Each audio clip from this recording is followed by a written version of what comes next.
ஓம் சாந்தி. நன்றாக சௌகரியமாக அமர்ந்து கொள்வோம்.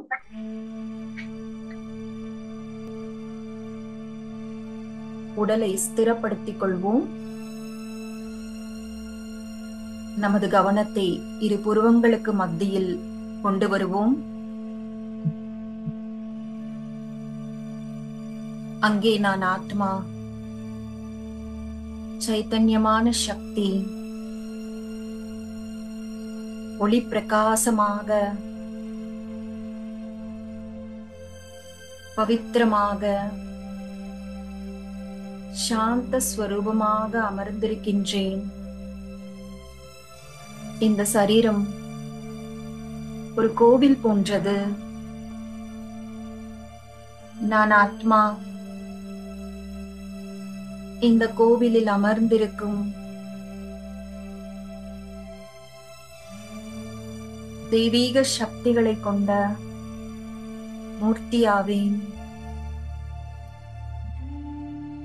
ஒரு கோவில் எப்படி புனிதமாக இருக்கின்றதோ அதே போன்று இந்த உடலையும் நான்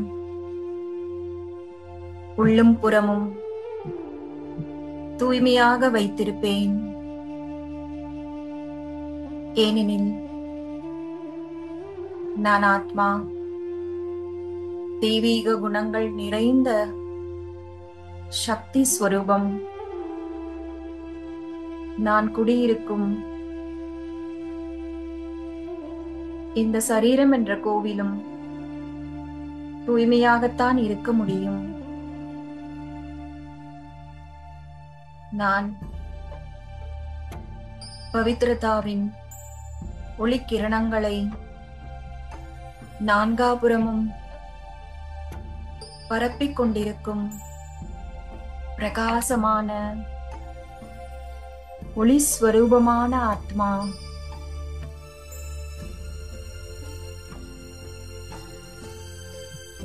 ஓம் சாந்தி.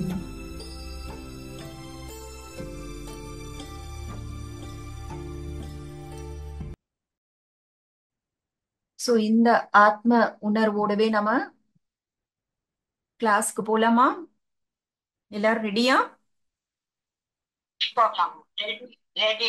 போலாம் சிஸ்டர். தேங்க்யூ. முதல்ல நான் உங்க எல்லாருக்கும் வாழ்த்துக்கள் தெரிவிச்சுக்கிறேன். ஏன்னா கர்ம விதியை பற்றி புரிஞ்சுக்கிறதுக்கு நீங்க ரொம்ப ஆர்வமா இருக்கீங்க. ஏன்னா சக்திசாலி ஆத்மாக்களால தான் இதை பற்றி புரிந்து கொள்வதற்கு முன்வர முடியும். வாழ்க்கையில சில சமயம் சில விஷயங்கள் நடக்குது. அப்போ நம்முடைய வாழ்க்கை அப்படியே தலைகீழா மாறிடுது, ஒரு பெரிய மாற்றம் வந்துடுது. அது ஒரு பெரிய பொருளாதார நஷ்டமாக இருக்கலாம், நம்ம ரொம்ப நேசித்தவர்களுடைய மரணமாக இருக்கலாம், அல்லது வாழ்க்கையில ரொம்ப பெரிய ஒரு அவமானம், வலி, ஏதாவது ஒன்று நடந்திருக்கலாம், இல்ல உடலுக்கே கூட ரொம்ப சீரியஸான ஒரு வியாதி கூட வந்திருக்கலாம். அந்த மாதிரி நேரங்களில் நம்ம மனசுல எழக்கூடிய ஒரு கேள்வி, ஏன் ஏன் எனக்கு இது நடந்தது? எப்பவுமே மத்தவங்க மேல பழி போடுறது அப்படிங்கிறது ரொம்ப ஈஸி.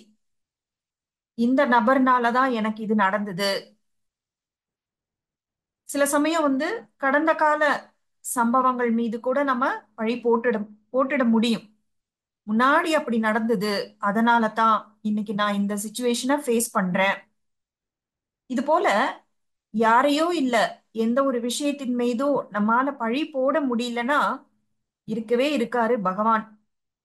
சோ கடவுள் மேல பழி போட்டு விட்டு நம்ம அதோட பினிஷ்ட். அப்படின்னா நாம ஒரு பாதிக்கப்பட்டவர்கள், ஒரு விக்டிம் மாதிரி ஒரு அனுபவம் ஏற்படுது நமக்கு. ஒரு ஹெல்ப்லெஸ். என்னால என்ன பண்ண முடியும்? நான் காரணம் இல்லையே, இவங்க தான் காரணம், இந்த விஷயங்கள் தான் காரணம், இல்லைன்னா கடவுள் தான் காரணம் அப்படின்னா நான் ரொம்ப ஹெல்ப்லெஸ்ஸா ஃபீல் பண்ணுவேன். ஒரு விக்டிம் மாதிரி நான் ஃபீல் பண்ணுவேன். அப்ப யாரெல்லாம் இந்த கர்ம விதியை பற்றி புரிந்து கொள்கிறார்களோ அவங்க என்ன பண்ணுவாங்க, தங்களுடைய வாழ்க்கைக்கான பொறுப்பை தாங்களே எடுத்துப்பாங்க. டேக்கிங் சார்ஜ் ஆஃப் ஒன்ஸ் லைஃப்னு சொல்லுவாங்க. என்னுடைய வாழ்க்கைக்கான பொறுப்பை, ரெஸ்பான்சிபிலிட்டியை நான் எடுத்துக்கிறேன். அதனாலதான் நாம எல்லாரும் ரொம்ப பாக்கியசாலி ஆத்மாக்கள். ஏன்னா நாம சக்திசாலி ஆத்மாக்கள். ஆனா இதற்கு ரொம்ப தைரியம் வேணும்ல, கர்ம விதியை பத்தி தெரிஞ்சுக்கிறதுக்கு.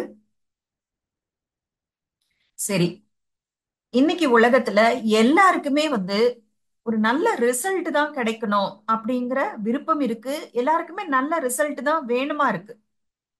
அது ஒரு சாதாரண கர்மமாக இருந்தாலும் சரி, ஒரு சமைக்கிறோம், ஒரு நடக்கிறோம், பேசுறோம், ரொம்ப ஆர்டினரியான தினசரி நடக்கக்கூடிய சாதாரண விஷயங்களாக இருந்தாலும் சரி, இல்ல மிகப்பெரிய விஷயங்கள், மிகப்பெரிய கர்மங்கள், ஒரு எக்ஸாம்ல நல்ல மார்க் எடுத்து பாஸ் பண்ணணும், இல்ல கரியர்ல ரொம்ப நல்லா வரணும், பிசினஸ்ல ரொம்ப நல்லா வரணும், இல்ல உறவுகளில் நல்ல ஒரு முன்னேற்றம் இருக்கணும்.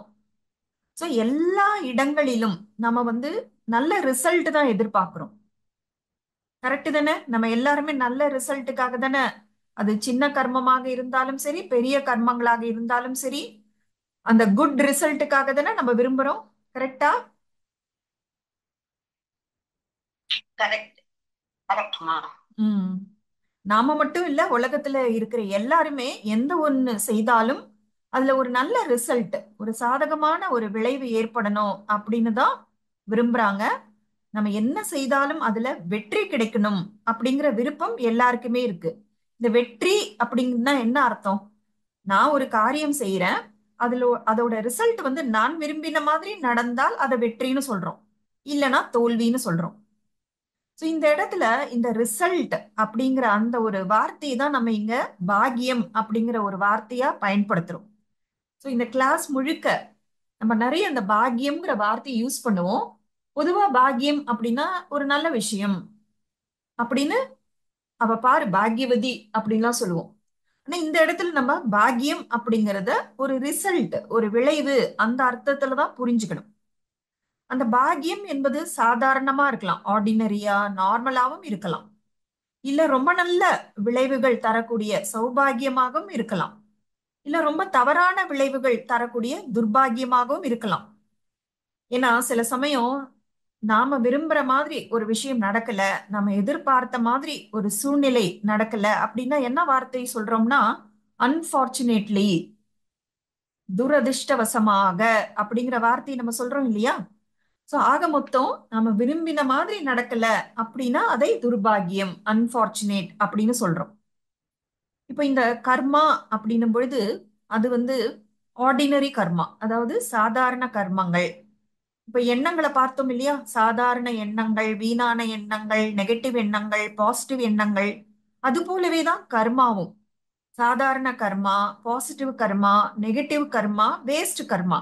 ஏன்னா சில சமயம் நம்ம அந்த இடத்துல தேவையில்லாத ஒரு வேலையை செய்துட்டோம். அதை ரொம்ப சிம்பிளா ஸ்மார்ட்டா ஒர்க் பண்ணியிருக்கலாம். ஆனா அந்த இடத்துல தேவையில்லாத கர்மங்கள் செய்துட்டோம் அப்படின்னா எவ்வளவு சக்தி விரயமாகுது இல்ல? அதனால அது வேஸ்ட் கர்மா அப்படின்னு கூட வரும். அதே போல ரொம்ப ரொம்ப மோசமானது, இதை சாதாரணமா நெகட்டிவ்ங்கிற வார்த்தையில சொல்லவே முடியாது, அந்த அளவுக்கு மோசம், டாக்ஸிக் அப்படின்வாங்க. அப்படிப்பட்ட கர்மங்களும் மனிதர்கள் செய்கிறார்கள். அதே போல பாசிட்டிவ் கர்மா, அதையும் தாண்டி ரொம்ப உயர்ந்த கர்மங்கள், எலிவேட்டட், சிரேஷ்டமானதுன்னு சொல்லுவாங்க. இந்த ராஜயோக தியானத்துல நம்ம இந்த படிப்பை, இந்த ஆன்மீக படிப்பை இன்னும் ஆழமாக நம்ம கற்றுக்கொண்டு அதை பயன்படுத்தும் பொழுது நாம் எல்லாம் ரொம்ப சிரேஷ்டமான கர்மங்கள் செய்வதற்கு கற்றுக்கொள்வோம். அப்போ கர்மங்கள் எப்படியோ அப்படிதானே பலன் இருக்கும். அப்ப சாதாரண கர்மா அப்படின்னா சாதாரண பலன். ம்? நான் ஒரு டெய்லி செய்யக்கூடிய ஒரு விஷயம், நான் குளிக்கிறேன், சமைக்கிறேன், சாப்பிடுறேன், அதெல்லாம் சாதாரண கர்மங்கள். அப்போ அதற்கான ரிசல்ட்டும் சாதாரணமானதாக இருக்கும். அதே நான் மிக உயர்ந்த கர்மங்கள் செய்கிறேன் அப்படின்னா அந்த பாக்கியம் கூட மிக உயர்ந்ததாக இருக்கும். சோ நம்முடைய வார்த்தைகள், நம்முடைய எண்ணங்கள், நம்முடைய செயல், இதையெல்லாம் எப்படி இருக்கோ அதே போலதான் நம்முடைய கர்மங்கள் அமைகின்றன. இந்த கர்மா அப்படிங்கிற வார்த்தையை நம்ம நேற்று தெளிவா புரிஞ்சுக்கிட்டோம். எதெல்லாம் ஒரு விளைவு தரக்கூடியதோ அதெல்லாம் கர்மா அப்படின்னு நம்ம புரிஞ்சுக்கணும். ஆனா உலகத்துல எண்ணம், சொல், செயல், இதுதான் கர்மா அப்படின்னு ஒரு சுருக்கமான ஒரு விளக்கம் கொடுக்கறாங்க. ஏன்னா ஒவ்வொரு இடத்துலயும் நம்ம நம்ம ஸ்லைட்ல காமிச்ச அத்தனை விஷயத்தையும் சொல்ல முடியாதுல்ல. அதனால எண்ணம், சொல், செயல் இத வந்து சுருக்கமாக கர்மா அப்படின்னு சொல்றாங்க. ஆனா நாம நேத்து வந்து இந்த கர்மா எந்தெந்த விஷயங்கள்லாம் கர்மாவாக இருக்கிறது அப்படிங்கிறத நம்ம தெளிவா புரிஞ்சுக்கிட்டோம். புரிஞ்சுக்கிட்டோமா? புரிஞ்சிட்டோம். ஓகே. ஆமாங்க சிஸ்டர். Okay, very good. இந்த கர்மா என்பது ஒரு கத்தி போன்றது. ஒரு கத்தியை வச்சு நம்ம காய்கறியும் கட் பண்ணலாம். அதே போல ஒரு மனிதரை கொலை செய்யவும் பயன்படுத்தலாம். சோ எந்த பர்பஸ்க்காக அந்த கத்தியை பயன்படுத்துறோமோ அப்படிதான் அந்த கர்மா அமைகிறது. அதே போல நாம கூட நமக்கு நாம செய்யற கர்மங்கள் மூலமாக என்ன பலன் கிடைக்குதோ அதை பொறுத்து நாம செய்யற கர்மா எப்படிப்பட்டது அப்படிங்கறத புரிஞ்சுக்கலாம். சோ பாக்கியத்தை பார்த்து கூட நம்ம அந்த கர்மா எப்படிப்பட்டது அப்படிங்கறத நம்மால புரிஞ்சுக்க முடியும். இது வந்து பாசிட்டிவ் கர்மாவா, நெகட்டிவ் கர்மாவா, இல்ல உயர்ந்த கர்மாவா. உதாரணமா வந்து நாம ஒரு மனிதருக்கு ஒரு பணம் கொடுக்கிறோம்னு வச்சுக்கோங்க. ஒரு தானமாக பணம் கொடுக்கிறோம். நம்ம என்ன நினைச்சு கொடுக்கிறோம்?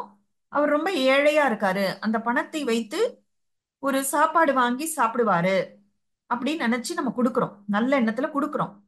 ஆனா அந்த மனிதர் அந்த பணத்தை ஒரு தவறான ஒரு பர்பஸ்க்கு யூஸ் பண்றார். உதாரணமா ஆல்கஹால் வாங்கி குடிக்கிறாரு, இல்ல சிகரெட். சில பேருக்கு இந்த பீடி சிகரெட் இந்த மாதிரி பழக்கம் எல்லாம் இருக்கும் இல்லையா? இல்ல ஒரு கத்தி வாங்கி யாரையோ கொல்றதுக்காக அந்த பணத்தை பயன்படுத்துறாரு. அப்போ அந்த கர்மத்தில் நாம ஒரு பார்ட்னராக ஆகி விடுகின்றோம். நாம இப்படிலாம் சொல்ல முடியாது. அவங்க சாப்பாடு வாங்கி சாப்பிடுவாங்க அப்படின்னு நினைச்சுதான் நான் கொடுத்தேன் அப்படின்னு நம்ம சொல்லவே முடியாது. ஏன்னா அவங்க அந்த பணத்தை வைத்துதான் அந்த ஒரு தவறான விஷயத்தை செஞ்சாங்க. அப்ப நாம மறைமுகமாக அந்த நெகட்டிவ் கர்மால பார்ட்னர் ஆகி விடுகிறோம். இப்ப வந்து இது எனக்கு தெரியவே தெரியாது அப்படிலாம் நம்ம சொல்ல முடியாது. ஏன்னா என்ன சொல்லுவாங்க? Ignorance of law is not an excuse. ஒரு நாட்டுக்கு போறோம், அந்த நாட்டுல இருக்க விதிமுறைகள்லாம் நமக்கு தெரியாது. அப்ப நம்ம விதிமுறைக்கு புறம்பாக ஒரு காரியத்தை செய்துட்டோம் அப்படின்னா அந்த நாட்டோட தண்டனையில இருந்து நம்ம தப்பிக்க முடியுமா? நம்ம இப்படி சொல்ல முடியுமா? நான் புதுசா இந்த நாட்டுக்கு வந்திருக்கேன், நான் ஒரு டூரிஸ்டா தான் வந்திருக்கேன், எனக்கு இது தெரியாது அப்படின்னு நம்ம சொல்ல முடியுமா? அது ஏத்துப்பாங்களா? ஏற்றுக்கொள்ள மாட்டார்கள். ஏத்துக்க மாட்டாங்க. இப்போ இந்த கர்ம விதி பாருங்க. இப்போ ஒரு ஒரு ஊர்லயோ ஒரு நாட்டிலேயோ சில விதிகள் ஏற்படுத்தி இருக்காங்கன்னா அதெல்லாம் மனிதர்கள் ஏற்படுத்தினது. அப்ப வேணும்னா அவங்க ரிலாக்ஸ் பண்ணலாம். அதுல ஏதாவது ஒரு சட்டத்தில் ஓட்டை இருக்கலாம், எது வேணாலும் இருக்கலாம். ஆனா இந்த கர்ம விதி என்பது ஆட்டோமேட்டிக். கர்ம விதியை வந்து யாருமே கவர்ன் பண்ணல, யாருமே உருவாக்கல. இது கர்ம விதியெல்லாம் கரெக்டா நடக்குதா இல்லையா அப்படின்னு சூப்பர்வைஸ் பண்ண வேண்டிய ஒரு விஷயமே அது கிடையாது. அதற்கான அவசியமும் கிடையாது. அது வந்து ரொம்ப இயற்கையானது. அது தானாகவே ஆட்டோமேட்டிக்கா நடக்கும். மேம், சாஸ்திரத்துல தெரியாத பண்ணா தப்பு கிடையாது அப்படின்னு சொல்றாங்க மேடம். நம்ம தெரியாம பண்ணினா இப்ப தானம் கொடுக்கறது நீங்க சொல்றீங்க இல்லையா? ஆமா. அது வந்து என்ன சொல்றாங்க சாஸ்திரத்துல, நீங்க நீங்க தெரியாம செஞ்சா அதுக்கு தோஷம் கிடையாது அப்படிம்பாங்க. அப்படி அப்படி சொல்றது யாரு? கிடையாது. ஒரு மனிதர் தானே. மனிதர் தான். அவருடைய புரிதல அவர் சொல்றார். ஓகேவா? அப்படியா மேடம்? ஆ. இப்ப வந்து நாம வந்து புண்ணிய கணக்கு சேர்க்கணும் அப்படிங்கறதுனால நம்ம பணமா ம். எல்லாருக்கும் கொடுக்கணும். நீங்க சாப்பாடு வாங்கி கொடுத்தீங்கன்னா அந்த சாப்பாடை தவறான முறையில யூஸ் பண்ண முடியும். ஒண்ணு தான் ஆமா. சாப்பிடுவாங்க, இல்லைன்னா மத்தவங்களுக்கு கொடுப்பாங்க. அப்ப அது சேஃப். ம். ஆனா ம். பணமா கொடுக்கும் பொழுது அந்த பணத்தை எப்படி வேணா தவறா பயன்படுத்த முடியும்ல. அப்ப எப்படி ம். நான் அதுல ம். பங்கு கிடையாதுன்னு சொல்ல முடியும்? அப்போ நம்ம வந்து என்ன ம். என்ன சொல்றாங்க? பாத்திரம் அறிந்து பிச்சை இடுன்னு சொல்றாங்கல்ல. ஆமா. பாத்திரம் அறிந்துனா என்ன அர்த்தம்? அவங்க சில்வர் பாத்திரம் வச்சிருக்காங்களா, அலுமினியம் பாத்திரம் வச்சிருக்காங்களா, அப்படியா இல்ல அர்த்தம்? இல்ல இல்ல அப்படி இல்ல. ஆ. அப்பனா அதுக்கு என்ன அர்த்தம்? அப்ப ஆ, யாரு அது வந்து என்ன அவங்க எதற்கு பயன்படுத்துவாங்க அப்படின்னு தெரிஞ்சுக்கிட்டு தான் பிச்சை இடணும்னு சொல்லப்படுது இல்ல. ஆ. ஆ. ஆ. அப்ப உங்க கேள்விக்கு பதில் கிடைச்சிடுச்சா? Okay madam. அவ்வளவுதான். Okay. Okay madam, thank you madam. Okay. ஏன்னா இப்போ நிறைய வந்து இத கலியுகம்னு சொல்றோம். நிறைய துன்பங்கள் நடக்குது, எதிர்பாராத கஷ்டங்கள் நடக்குது. ஆனா நமக்கு இதெல்லாம் ஏன் நடக்குது அப்படிங்கிறது தெரியல. அதற்கான விஷயங்களுக்கான விளக்கம் தான் இங்க கொடுக்கிறோம். ஓகேங்களா? இப்ப பாருங்க, கடவுளே கூட இந்த கர்ம விதிக்கு உட்பட்டவர் தான். ஆ, கடவுள் ஆ. கடவுள் கூட நமக்கு வந்து இந்த கர்ம விதிகளை பற்றி நமக்கு சொல்லி கொடுக்கிறார். அதாவது கடவுள் கூட கர்ம விதிக்கு உட்பட்டவர் தான். அவர் வந்து நமக்கு கர்ம விதிகளுடைய ஆழமான புரிதலை நமக்கு சொல்லித் தரார். இப்போ நம்ம வந்து ஏதோ ஒரு தவறான கர்மத்தை செய்துட்டோம் அப்படின்னா அதற்கான விளைவு வந்து ரொம்ப கஷ்டமா இருக்கு அப்படின்னா அதனுடைய விளைவோட அந்த பாதிப்பை குறைக்கிறாரு. அது எப்படி குறைக்கிறாருன்னா வெளியில இருக்க விஷயங்களை மாத்துறது இல்ல, ஆனா நம்முடைய ஆத்ம சக்தி அதிகரிப்பதன் மூலமாக அந்த கர்ம விளைவோட பாதிப்பிலிருந்து நம்ம தப்பிக்க முடியும், அதை கொஞ்சம் குறைவாக அனுபவம் செய்ய முடியும். அப்ப இதற்கு தான் வந்து கடவுளை பற்றி அந்த சரியான புரிதலும் நமக்கு வேணும். இப்ப கர்ம விதி முடிஞ்ச உடனே நம்முடைய சப்ஜெக்ட் எங்க போகுது, டாபிக் எங்க போகுதுன்னா இறைவனை பற்றிய துல்லியமான புரிதல். அப்போ இறைவனை பற்றி கூட நமக்கு நிறைய தவறான நம்பிக்கைகள் அபிப்பிராயங்கள்லாம் இருக்கு. அதனால்தான் வந்து இறைவனை பற்றி தெரிந்து கொள்வதற்கு முன்னாடி கர்ம விதியை பத்தி தெரிஞ்சுக்கணும் அப்படின்னு நாங்க நினைச்சோம். சோ அதனால்தான் இப்ப கர்ம விதியை பத்தி நம்ம புரிஞ்சுக்கிறோம். அப்போ எல்லாமே கர்ம விதிப்படி நடக்குது அப்படின்னா கடவுளுடைய பங்கு என்ன அப்படிங்கிற ஒரு கேள்வி வரும். சோ கடவுள் வந்து நிறைய விஷயங்கள் நமக்கு தராரு. அதுல ரொம்ப ஒரு முக்கியமான விஷயம் ஞானம். எது சரி எது தவறு, எது வந்து பாவ கணக்கை அதிகரிக்கும், எது வந்து புண்ணிய கணக்கை அதிகரிக்கும். அதே போல நாம தெரிந்தோ தெரியாமலோ சில கர்மங்களை செய்துட்டோம், அதனுடைய விளைவு நமக்கு வருது. இப்ப என்ன பண்றது அப்படின்னா அதற்கான ஒரு சக்தி நமக்கு தராரு. இப்போ உதாரணமா ஸ்கூல்ல டீச்சர் வந்து குழந்தைகிட்ட சொல்றாங்க, இன்னைக்கு ஹோம்ஒர்க் எல்லாரும் முடிச்சிட்டு வரணும், முடிக்காம வர்றவங்களுக்கு பனிஷ்மெண்ட். நிறைய தடவை அதே ஹோம்ஒர்க்கை ரிப்பீட் பண்ண வேண்டியிருக்கும். ஒரு தடவை எழுதிட்டு வந்துட்டீங்கன்னா பனிஷ்மெண்ட்ல இருந்து தப்பிக்கலாம், எழுதாம வந்தீங்கன்னா அதே ஹோம்ஒர்க்கை 10 தடவை எழுதணும் அப்படின்னு சொல்றாங்க. ஆனா ஒரு குழந்தை மட்டும் வீட்டுக்கு வந்ததுக்கு பிறகு அது பாட்டு விளையாடிக்கிட்டே இருக்கு. அம்மா அப்பா சொல்றாங்க ஹோம்ஒர்க்கை முடி, ஆனா அது செய்யவே இல்லை, விளையாடிக்கிட்டே இருக்கு. நைட் ஆயிடுது, தூங்கிடுது, அடுத்த நாள் ஹோம்ஒர்க் முடிக்காம ஸ்கூலுக்கு போகுது. அப்போ வந்து ஸ்கூல்ல டீச்சர் வந்து பனிஷ்மெண்ட் கொடுத்து தானே ஆகணும். அப்ப வந்து பேரண்ட்ஸ் கூட போய் டீச்சர் கிட்ட வந்து ஆர்கியூ பண்ண முடியாது. என் குழந்தை வந்து ஹோம்ஒர்க் எழுதல, அதுக்காகலாம் 10 தடவை எழுத சொல்லிலாம் நீங்க பனிஷ்மெண்ட் கொடுக்க முடியாது அப்படின்னு சொல்லலாமா? அது கரெக்டா வருமா சொல்லுங்க? கரெக்டா வராது. அதே போலதான் கடவுளும். ஓகேவா? அப்ப கடவுள் என்ன பண்றாருன்னா எப்படி அந்த அப்பா அம்மா பனிஷ்மெண்டோடு வீட்டுக்கு திரும்பி வர குழந்தை கிட்ட ஆறுதல் சொல்றாங்க. பரவாயில்ல, நீ இனிமே ஜாக்கிரதையா இரு, இனிமே இந்த தவறை செய்யாத, இப்போ ஹோம்ஒர்க் தானே, நீ எழுது, நான் உன் பக்கத்திலேயே இருக்கேன், நான் உனக்கு வந்து ஐஸ்கிரீம் வாங்கி தரேன், சாக்லேட் வாங்கி தரேன், நீ இந்த ஹோம்ஒர்க்கை பனிஷ்மெண்ட்டை முடிச்சிடு அப்படின்னு ஒரு தாய் தந்தை சொல்லும் பொழுதுதான் அந்த குழந்தை மறுபடியும் அந்த தவறை செய்யாது. அதே போலதான் கடவுளும். கடவுள் வந்து நமக்கு கர்ம விதிகளை புரிய வைக்கிறாரு. ஒருவேளை நமக்கு பழைய கர்ம விதிகளின் காரணமாக சில பிரச்சனைகள் வந்தா ஆத்ம சக்தியை அதிகரிக்கிறார். ஆத்ம சக்தியை அதிகரிச்சிட்டோம்னா அந்த கர்ம வினைகளோட பலன் நமக்கு வந்து பெரிதாக தெரியாது. அதுக்கு என்ன சொல்லுவாங்கன்னா, ஒரு ஈட்டி மாதிரி வந்து குத்துறது வந்து ஊசி மாதிரி வலிக்கும். ஈட்டி குத்தினா எவ்வளவு வலிக்கும், ஆனா ஊசி குத்தினா அந்த வலி தெரியாது. அதே போலதான் இறைவனுடைய தொடர்பில் அந்த இறைவனை எப்படி கனெக்ட் பண்றது, எப்படி சக்தி வாங்குறது, இதெல்லாம் நம்ம பின்னாடி தெரிஞ்சுப்போம். சோ இதன் மூலமாக நம்முடைய பவர் சக்திகளை அதிகரித்துக் கொள்ளும் போது அதனுடைய கர்ம வினைகளோட பாதிப்பு நமக்கு தெரியாம நம்ம பார்த்துக்கலாம். இது ஒரு அனஸ்தீஷியா எஃபெக்ட் மாதிரின்னு வச்சுக்கோங்க. இப்ப டாக்டர் வந்து சர்ஜரி பண்றாரு, உடம்ப கட் பண்றாரு, ஆனா அனஸ்தீஷியா இருந்தா அந்த வலி தெரியாதுல்ல, அது போல ஒரு எஃபெக்ட் நமக்கு கிடைக்கும். ஓகேவா? இது எவ்வளவு பெரிய விஷயம் இல்ல?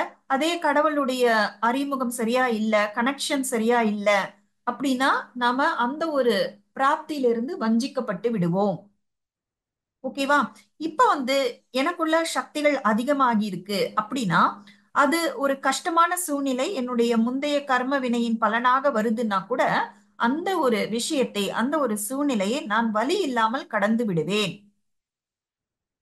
ஓகேங்களா? சோ இதுதான் வந்து கர்ம விதியில இறைவன் நமக்கு கொடுக்க, அதாவது நமக்கு செய்யக்கூடிய மிகப்பெரிய நன்மை. இப்ப இந்த கர்ம விதிகளை பார்த்து நம்ம பயப்பட வேண்டிய அவசியமே கிடையாது. கர்ம விதிங்கிறது ஒரு எச்சரிக்கை பலகை தான், ஒரு வார்னிங் சைன் போர்டு. சில இடங்கள்ல வந்து குண்டும் குழியுமா இருக்கு அப்படின்னா ஒரு எச்சரிக்கை பலகை வைப்பாங்கல்ல, அது போல இந்த கர்ம விதி கூட ஒரு எச்சரிக்கை பலகை தான். இந்த கர்ம விதிகளை வந்து எல்லா மதங்களும் ஏற்றுக்கொண்டிருக்கின்றன. யாரெல்லாம் அவங்கவங்க மதத்துல கொஞ்சமாவது அந்த அந்த அவங்களுக்குன்னு ஒரு புனித நூல் இருக்கும், அதை படிச்சிருந்தாங்கன்னா கூட அதை சரியா புரிஞ்சுக்கிட்டாங்கன்னா கண்டிப்பாக அவங்களுக்கு கர்ம விதியை பற்றிய ஞானம் இருக்கும். கொஞ்சம் வித்தியாசங்கள் இருக்கலாம், ஆனா கண்டிப்பாக இருக்கும். சோ இறைவன் நமக்கு வந்து ஒரு பரம டீச்சராக, பரம குருவாக இருந்து நமக்கு கர்ம விதி பற்றிய ஆழமான புரிதலை நமக்கு கொடுக்கிறார். இந்த கர்ம விதியில வந்து எந்த பாரபட்சமும் கிடையாது. அவங்க ஏழையா பணக்காரரா, இல்ல வந்து ஆணா பெண்ணா, குழந்தையா வயதானவர்களா, இந்த மாதிரி எந்த பாரபட்சமும் இருக்காது. ஏன்னா இது தேகம் சம்பந்தப்பட்டது கிடையாது, ஆத்மா சம்பந்தப்பட்டது. இப்ப ஆத்மானா எல்லாருமே சமம் தானே. சோ கர்ம விதியும் எந்த ஒரு பாரபட்சமும் பார்ஷியாலிட்டி பார்க்கவே பார்க்காது. அது எல்லாருக்குமே அப்ளிகபிள். அவங்க அமெரிக்கால பிறந்திருக்காங்க, அவங்களுக்கு வேற மாதிரி. இந்தியால பிறந்திருக்கவங்களுக்கு வேற மாதிரி. ஆப்பிரிக்கால பிறந்திருக்கவங்க வேற மாதிரி. அதெல்லாம் வந்து மனிதர்கள் இயற்றிய சட்டம் தான். ஆனா கர்ம விதிங்கிறது எல்லாருக்குமே ஒரே மாதிரி தான் அப்ளை ஆகும். சோ கடவுள் கூட இந்த கர்ம விதியில இன்டர்ஃபியர் பண்ண மாட்டாரு. ஏன்னா அவருக்கும் பார்ஷியாலிட்டி கிடையாது. இப்ப நம்ம வீட்ல நம்ம பசங்க 2 பேர் சண்டை போட்டுக்கிறாங்க. அதுல வந்து ஒரு பையன் வந்து ரொம்ப தப்பு பண்ணிட்டான், பலார்னு தம்பியை அடிச்சிட்டான். அண்ணா தம்பி அடிச்சிட்டான். இப்ப தம்பி திருப்ப அடிக்கணுங்கிறான். இப்ப வந்து அம்மா வந்து அவன் அடிச்சிட்டான், நீ எதுவுமே பண்ணக்கூடாது அப்படின்னு சொன்னா தம்பி ஏத்துக்க மாட்டான். அதாவது அம்மா என்ன சொல்லுவாங்க, அண்ணன் தானே அடிச்சிட்டான் விட்டுடு பரவாயில்ல அப்படின்னு வேணா சொல்லுவாங்களே தவிர, அவன் அடிக்கட்டும் நீ வாங்கிக்கோ, நீ திருப்பி அடிக்க கூடாது அப்படின்னு சொல்ல முடியாது இல்லையா? அதே போல கடவுள் கூட, கடவுளுக்கு எல்லாருமே குழந்தைகள் அப்படின்னும் பொழுது, நான் போன ஜென்மத்துல நான் உங்களுக்கு ஒரு கெடுதல் பண்ணியிருக்கேன், நான் அதை மறந்துட்டேன். இப்ப இந்த ஜென்மத்துல நீங்க எனக்கு கெடுதல் பண்ணும்போது கடவுள் என்னை காப்பாற்றணும் அப்படின்னு நான் நினைத்தால் அது அறியாமை. ஏன்னா கடவுளுக்கு பாரபட்சம் கிடையாது. இந்த கர்ம விதியின் மூலமாக நம்ம வந்து ஒரு ஸ்பீட் பிரேக்கர் மாதிரி ரொம்ப வேகமா, ஃபுல் ஸ்பீடு ஹை ஸ்பீட்ல வண்டி ஓடிட்டு இருக்கு. அப்போ ஒரு ஸ்பீட் பிரேக்கர் வரும்பொழுது கொஞ்சம் ஸ்லோ டவுன் பண்ணுவாங்கல்ல, அது போல இந்த கர்ம விதி இதன் மூலமாக நமக்கு வாழ்க்கையில நடக்கிற விஷயங்களை நம்ம கொஞ்சம் ஸ்லோ டவுன் ஆகும், கொஞ்சம் யோசிப்போம். 4 விஷயங்கள் வந்து என்ன, எதனால இப்படி நடக்குது, அப்ப அதை ஏத்துக்கிற ஒரு மனப்பான்மை கூட நமக்கு வரும். ஒரு மாற்றம் வருவதற்கு கூட அது ஒரு வாய்ப்பாக இருக்கும். இப்ப கர்ம விதி என்பது நமக்கு வாழ்க்கையில ஒரு வாய்ப்பாக, நம்மை முன்னேற்றிக் கொள்வதற்கு வாய்ப்பாக இருக்கு அப்படிங்கிறத நம்ம புரிஞ்சுக்கிறோம். சரி, நாம் எல்லாரும் ஆத்மாக்கள் இந்த உடல்ல இருக்கோம் அப்படின்னா நம்மால கர்மங்கள் செய்யாமல் இருக்கவே முடியாது. அதனாலதான் இந்த பூமியை கர்மக்ஷேத்திரம் அப்படின்னு சொல்றோம். இந்த பூமியை வந்து ஒரு நாடக மேடை, நாம் எல்லாரும் அதனுடைய நடிகர்கள் அப்படின்லாம் நம்ம சொல்லிக்கிறோம். சோ இப்ப வந்து ஒரு கேள்வி உங்க முன்னாடி நான் வைக்கிறேன். நம்முடைய பாக்கியம் என்பது ஏற்கனவே தீர்மானிக்கப்பட்டு விட்டது, இந்த ஸ்டேட்மெண்ட் கரெக்டா? இல்ல நாம தான் நம்முடைய பாக்கியத்தை எழுதி கொண்டிருக்கிறோம், இந்த ஸ்டேட்மெண்ட் கரெக்டா? ஏன்னா சில சமயம் நம்ம என்ன சொல்றோம்னா, எழுதி வச்சதுதான் நடக்கும் அப்படின்னு சொல்றோம் இல்லையா? அப்ப இந்த 2 லைன்ல எது கரெக்ட்? நான் மறுபடியும் சொல்றேன். நம்முடைய பாக்கியம் ஏற்கனவே தீர்மானிக்கப்பட்டு விட்டது, ஏற்கனவே எழுதினதுதான் நடக்கும் அப்படின்னு ஒரு ஸ்டேட்மெண்ட் சொல்லுவாங்க. அதே போல நாம தான் நம்முடைய பாக்கியத்தை எழுதுறோம். சோ இந்த 2 ஸ்டேட்மெண்ட்ல எது கரெக்ட்? உங்களோட அபிப்பிராயம் என்ன? செகண்ட் ஒன் தான் மேடம். நாம தான் பாக்கியத்தை எழுதுறோம் அப்படிங்கிறீங்களா? சோ வேற யாருக்காவது வேறு மாதிரி கருத்து இருக்கா? ஏற்கனவே எழுதப்பட்ட பாக்கியம். ஓகே, பிரதர் வந்து ஏற்கனவே எழுதப்பட்டது அப்படிங்கிறாரு. சோ வேற ஏதாவது கருத்து இருக்கா? நானும் அதை தான் சொல்றேன், ஏற்கனவே எழுதப்பட்டது. ஓகே நானும் ஏற்கனவே எழுதப்பட்டது. ஓகே, அதாவது சில பேர் வந்து நம்மளுடைய ஃபார்ச்சூன்ஸ் வந்து ப்ரீ டிஸ்டைன்ட், அதாவது ஏற்கனவே தீர்மானிக்கப்பட்டிருக்கிறது அப்படிங்கறத நம்புறாங்க. சில பேர் வந்து நாம தான் நம்முடைய பாக்கியத்தை எழுதிட்டு இருக்கோம் அப்படின்னும் நம்புறாங்க. சரி, இப்போ இதற்கான பதில் என்னன்னா, இரண்டுமே கரெக்ட். இது எப்படி? ஏற்கனவே எழுதப்பட்டது அப்படிங்கிறதும் கரெக்ட், நாம தான் எழுதுறோம் அப்படிங்கிறதும் கரெக்ட். இது எப்படி? அதை நம்ம இப்ப புரிஞ்சுக்கலாம். அதாவது நாம செய்கிற சின்ன சின்ன கர்மங்களாக இருந்தாலும் சரி, மிகப்பெரிய கர்மங்களாக இருந்தாலும் சரி, அதனால கண்டிப்பாக ஒரு ரிசல்ட் இருக்கு. So, எந்த ஒரு கர்மாவுக்கும் ஒரு ரிசல்ட் இருக்கு. இது எல்லாரும் ஏத்துக்கிறீங்களா? ஆமாங்க ஓகே ஆமாங்கம்மா. ஓகே. அப்போ எந்த ஒரு கர்மத்திற்கும் ஒரு ரிசல்ட் இருக்கு அப்படின்னா கர்மாவும் ரிசல்ட்டும் சேர்ந்தே போகுது, விலகி இல்ல அது. கர்மானாலே ரிசல்ட். இப்ப வந்து ஒரு சின்ன சிம்பிளான ஒரு எக்ஸாம்பிள் எடுத்துக்கலாம். அதாவது நான் ஒரு குழம்பு வைக்கிறேன். அந்த குழம்புல நான் வந்து நிறைய உப்பு போட்டுறேன். இது கர்மா. அப்ப ரிசல்ட் எப்படி இருக்கும்? அந்த குழம்புல உப்பு கரிக்கும். இதுதான் ரிசல்ட். அப்போ நான் வந்து அதிகமான உப்பை கவனக்குறைவினால போடுறேன். ஆனா அந்த நேரத்துல நான் அதை ரியலைஸே பண்ணல. அத நான் சுவைத்து பார்க்கும் பொழுது அது உப்பு கரிக்குது. இப்ப நான் என்ன பண்ணணும்? இத நான் ஏத்துக்கணும். இது நான் செய்த கர்மா. நான் தான் இதுல உப்பு போட்டுட்டேன் ஜாஸ்தியா, தேவைக்கு அதிகமாக. அது அந்த குழம்பு கண்டிப்பாக உப்பு கரிக்கத்தான் செய்யும். இதை யாராலும் மாத்த முடியாது. நான் முதல்ல உப்பு ஜாஸ்தி போட்டுட்டேன். அப்ப அந்த குழம்பு உப்பு கரிக்குது அப்படிங்கறத யாராலும் மாற்ற முடியாது. ஆனா நீங்க உப்பு ஜாஸ்தியா போட்டிருக்கு அப்படிங்கறத ஏத்துக்கிட்டீங்கன்னா இப்ப என்ன செய்யலாம்?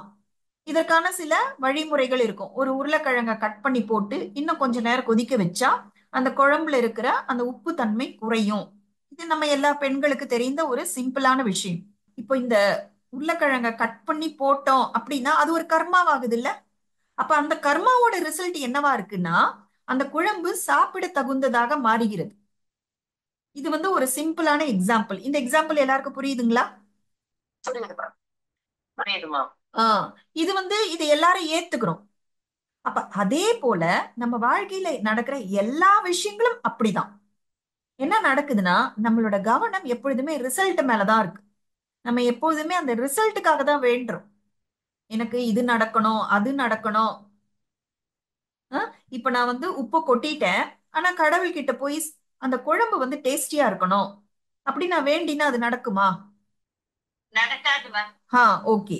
அப்ப நான் வந்து குழம்புல உப்பை ஆல்ரெடி கொட்டிட்டேன்.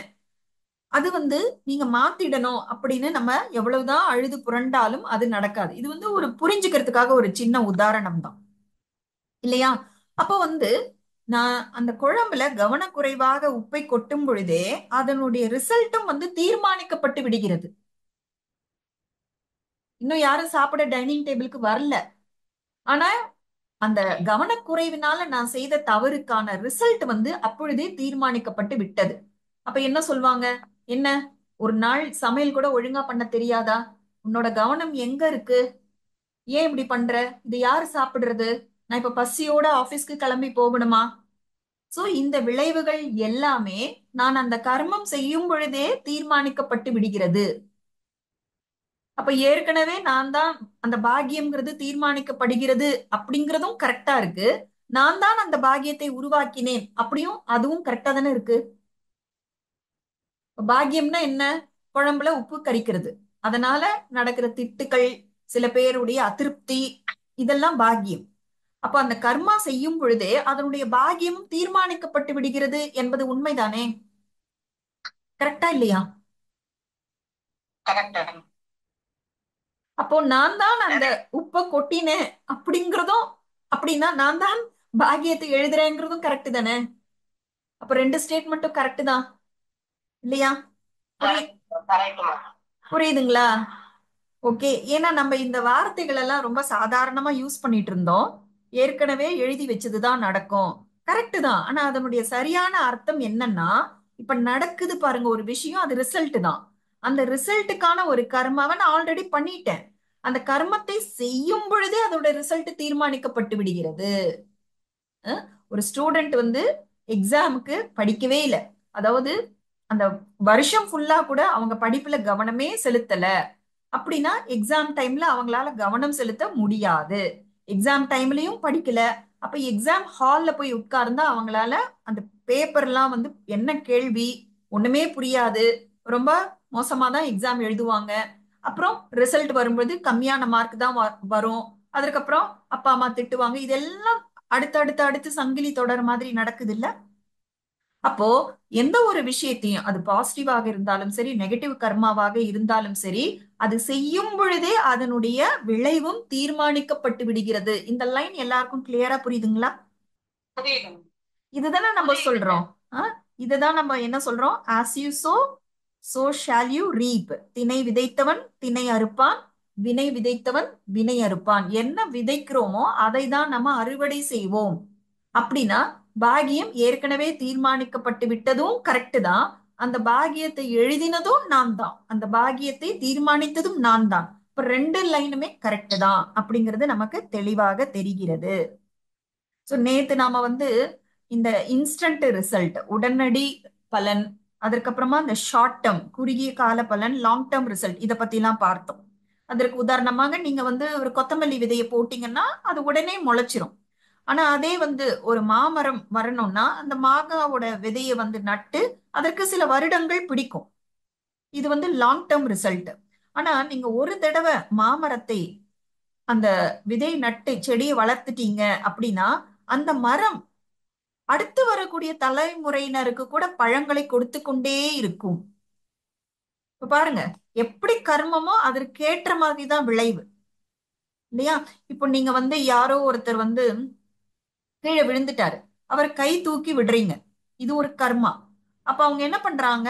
தேங்க்ஸ்னு சொல்றாங்க. அந்த தேங்க்ஸ் உண்மையில என்னன்னா ஒரு ஆசீர்வாதம். அப்ப அது உடனடி பலன் இல்லையா? ஹெல்ப் பண்ணீங்க, உடனே தேங்க்ஸ் சொல்றாங்க, உங்களுக்கும் ஒரு சந்தோஷம். ஒருத்தருக்கு உதவி பண்ணோம் அப்படிங்கிறது உள்ள இருந்து ஒரு சந்தோஷம் ஏற்படுது. இது வந்து உடனடி பலன், இன்ஸ்டன்ட். இப்ப வந்து யாரோ ஒருத்தவங்க வந்து மணி பர்ஸ தொலைச்சிட்டாங்க, அது உங்க கையில கிடைக்குது. இப்ப நீங்க என்ன பண்றீங்க? அவர்கிட்ட அதை கண்டுபிடிச்சு கொடுக்குறீங்க. அப்ப அவர் என்ன பண்றாரு? ரொம்ப சந்தோஷமாயிடுறாரு. இந்தாங்க நீங்க கொஞ்சம் பணம் வச்சுக்கோங்க அப்படின்னு அவரு நமக்கு தராரு. அவர் அன்பா தான் தராரு. ஆனா நீங்க என்ன பண்றீங்க? வேண்டாம், இது உங்களோட பர்ஸ், உங்களோட பணம், இது என் கையில கிடைச்சது, நான் உங்களுக்கு கொடுத்தேன், அவ்வளவுதான், இதற்காக எனக்கு எதுவுமே தேவையில்லை. இப்படி நம்ம சொன்னோம்னா இதனுடைய பலன் என்னவாக இருக்கும்?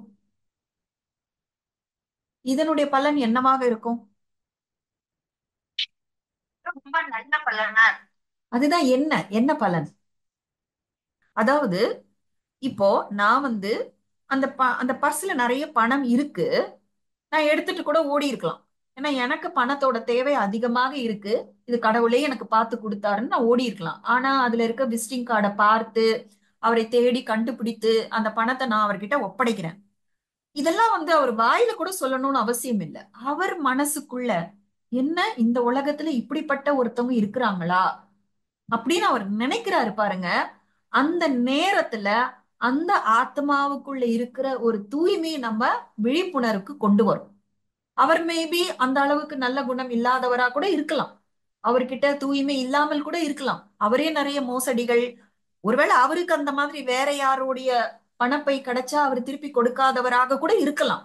ஆனா அந்த நேரத்துல நாம செய்த இந்த ஒரு செயல் அவருக்குள்ள இருக்கக்கூடிய, ஏன்னா நம்ம பார்த்தோம் இல்லையா, ஆத்மாவுக்குள்ள அந்த 7 குணங்களும் இருக்கு. சில பேர் அந்த குணத்திலிருந்து விலகி போயிடுறாங்க. அப்ப நான் செய்த இந்த ஒரு தூய்மையான செயல் அவருக்குள்ள இருக்கிற அந்த தூய்மையை அவருக்கு ஞாபகப்படுத்துது இல்ல? அப்ப இது எப்படிப்பட்ட பாக்கியம், இது எவ்வளவு பெரிய புண்ணிய கணக்கு இல்ல? இப்ப புரியுதுங்களா? இது லாங் டேர்ம் பெனிஃபிட். ஆஹ் இப்போ அவர் வந்து பின்னாடி அந்த ஒரு தூய்மை அவருக்குள்ள ஒரு விழிப்புணர்வுக்கு வந்து அவர் மாறுகிறாரு, அவரும் இன்னொருத்தருக்கு அதே மாதிரி ஹெல்ப் பண்றாருன்னா அந்த ஒரு அந்த புண்ணிய கணக்குலாம் கூட எனக்கு பலன் கிடைக்கும். அங்க நான் டைரக்டா இன்வால்வ் ஆகல, ஆனா அவருக்குள்ள நான் ஒரு விழிப்புணர்வை கொண்டு வந்ததுனால, இல்லனா அவரு நிறைய தவறுகள் செய்திருப்பாரு, ஆனா அதுல இருந்து நான் அவரை காப்பாத்தும் பொழுது அவர் செய்யற புண்ணிய கணக்கோட பங்கு எனக்கும் வந்துவிடும். அப்படின்னா இது லாங் டேர்ம் பெனிஃபிட் இல்ல? பார்த்தீங்களா கர்மத்தோட ஆழமான ரகசியம் இல்ல? இப்ப புரியுதுங்களா? புரியுதுமா. ஆஹ் இப்ப வந்து இத வந்து ஒரு போலீஸ் ஸ்டேஷன்ல கொண்டு போய் கொடுத்தீங்கன்னே வச்சுக்கோங்க. அப்ப நிறைய பேர் அதுல இன்வால்வ் ஆகுறாங்க. அந்த போலீஸ் ஸ்டேஷன்ல இருக்கிறவங்க, அந்த ஸ்டேஷனுக்கு வேற ஏதோ காரணமாக வந்தவங்க, சில சமயம் இந்த நியூஸ வந்து நியூஸ் பேப்பர்ல கூட போடுவாங்க, அதை 4 பேர் படிப்பாங்க. இல்ல அந்த மனிதர் யாருக்கு அந்த பணப்பை திரும்ப கிடைச்சதோ அவர் போய் 4 பேருக்கு சொல்றாரு. சோ இப்ப எல்லாருக்குமே இந்த ஒரு சரியான செயல் அவர்களுக்கு உள்ள இருக்கிற தூய்மையை ஞாபகப்படுத்தும். இதெல்லாம் ரொம்ப வெளிப்படையா வாயில சொல்ல மாட்டாங்க, அப்படி ஒரு ஃபீலிங் உள்ள வரும், ஒரு வேவ் மாதிரி வரும். இதுதான் லாங் டேர்ம் ரிவார்டு, இல்லையா? அதேதான் நெகட்டிவ் கர்மாவுக்கும் பொருந்தும். அதாவது ஒருத்தர் இன்னொருத்தரை ஏமாத்துறாரு, ஓகேவா? ஒரு சீட்டிங் பண்றாருன்னு வச்சுக்கோங்க. அதனால அவங்களுக்கு நஷ்டம் வருது, அந்த குடும்பமே கஷ்டத்துல போயிடுது, ஒரு சஃபரிங். அப்படின்னா இந்த மனிதர் ஒரு தவறான கர்மத்தை செய்து ஒரு நெகட்டிவ் கர்ம கணக்கை அந்த ஒரு பர்டிகுலர் பர்சன் கூட மட்டும் இல்லாம அந்த முழு குடும்பத்தோடும் ஏற்படுத்தி விடுகிறார். இப்ப என்ன நடக்குது? ரெண்டு பேரும் சரீரத்தை விட்டுடுறாங்க. ஏமாத்தினவரும் சரீரத்தை விட்டுடுறாரு, பாதிக்கப்பட்டவங்களும் சரீரத்தை விட்டுடுறாங்க. அவங்க அடுத்த பிறவிக்கு போய் அடுத்த ட்ரெஸ் போட்டுக்கிறாங்க, அதாவது இன்னொரு உடலை எடுத்துக்கிறாங்க. ஆனா ஏதாவது ஒரு பிறவியில, வரக்கூடிய பிறவிகளில் அவங்க ஒருவரை ஒருவர் சந்தித்தே தீருவார்கள். இப்ப என்ன நடக்கும்? ஏன்னா இப்போ இந்த கர்ம கணக்கு அந்த காம்பவுண்ட் இன்ட்ரெஸ்ட்னு சொல்லுவாங்க, இந்த கூடுதல் வட்டி. இன்ட்ரெஸ்ட்ல பார்த்துக்கோல, simple interest, compound interest. Compound இன்ட்ரெஸ்ட்னா தெரியும்ல உங்களுக்கு, கூட்டு வட்டின்னு சொல்லுவாங்கல்ல. இன்ட்ரெஸ்ட்டுக்கு இன்ட்ரெஸ்ட் போடுறது காம்பவுண்ட் இன்ட்ரெஸ்ட், எல்லாருக்கும் தெரியுமா? தெரியுமா?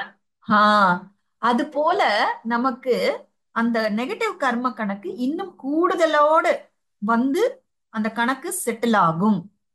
அவங்க எப்படி வருவாங்கன்னா, நம்முடைய ரொம்ப நெருங்கிய உறவுல வருவாங்க. நம்ம ஃப்ரெண்டா இருப்பாங்க, பிசினஸ் பார்ட்னரா இருப்பாங்க, ஹஸ்பண்டா இருக்கலாம், ஒய்ஃபா இருக்கலாம், பேரண்டா இருக்கலாம், குழந்தையாக இருக்கலாம். ஏதோ ஒரு நெருங்கிய சம்பந்தத்தில் வந்துதான் அந்த கணக்கை செட்டில் செய்வார்கள்.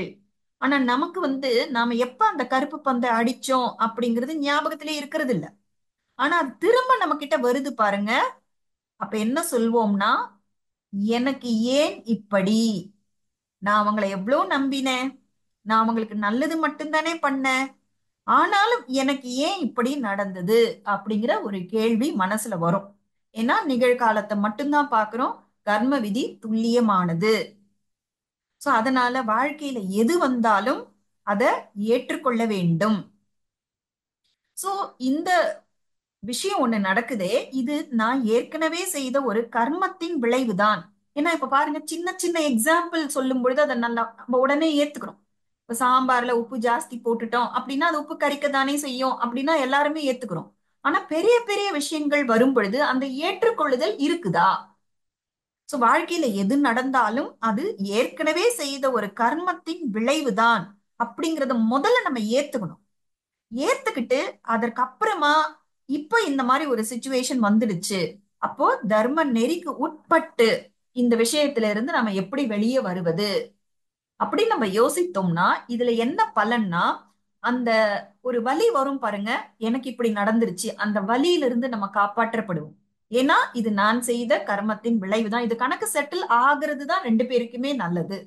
ஏன்னா இது தீராம போகவே போகாது அப்படிங்கிறது நமக்கு புரியும் பொழுது மனசுல அந்த வலி வேதனை எதுவுமே வராது. ஏன்னா நம்ம இப்ப ஏத்துக்கிட்டோம். அதே போல நிகழ்காலத்தில் நமக்கு கெடுதல் செய்யறவங்க மேல நமக்கு நெகட்டிவ் உணர்வு வராமல் இருக்கும் பொழுது நம்ம நிகழ்காலத்துல நம்ம நெகட்டிவ் கர்ம கணக்கு ஏற்படுத்தாமல் நாம நம்மை காப்பாத்திக்கணும். அப்ப எதிர்காலம்ங்கிறது நமக்கு கண்டிப்பாக அந்த கணக்கு செட்டில் ஆகுது, புதிய நெகட்டிவ் கர்ம கணக்கும் உருவாகல அப்படின்னா அதுதான் நமக்கு பெஸ்ட் ரிசல்ட். சோ நாம இந்த வாழ்க்கையில சந்திக்கிற விஷயங்கள் அது இந்த பிறவிலேயே செய்த கர்ம கணக்காக கூட இருக்கலாம். எல்லாத்தையும் கொண்டு போய் பழைய கர்ம கணக்குல போற்ற முடியாது. அது போன பிறவி, போன பிறவியில நடந்தது அப்படின்னா இந்த பிறவியில நம்ம எதுவுமே செய்யாத மாதிரி ஆயிடும். இந்த பிறவியில கூட என்ன நமக்கு பார்த்தோம், நெகட்டிவ் குணங்கள் மூலமாக செய்கிற கர்மங்கள் எல்லாம் நெகட்டிவ் கர்மங்கள். அப்ப எனக்குள்ள என்ன நெகட்டிவ் குணங்கள் இருக்கு அதையும் நம்ம பார்க்கணும் இல்லையா? சோ இந்த பிறவியில நடக்கிற விஷயங்கள் எல்லாமே இந்த பிறவிலே நாம செய்த நெகட்டிவ் கர்மங்களாகவும் இருக்கலாம், இல்ல நம்ம வாழ்க்கை பயணத்துல முந்தின பிறவிகளில் செய்யக்கூடிய ஒரு கர்மங்களாகவும் கூட இருக்கலாம்.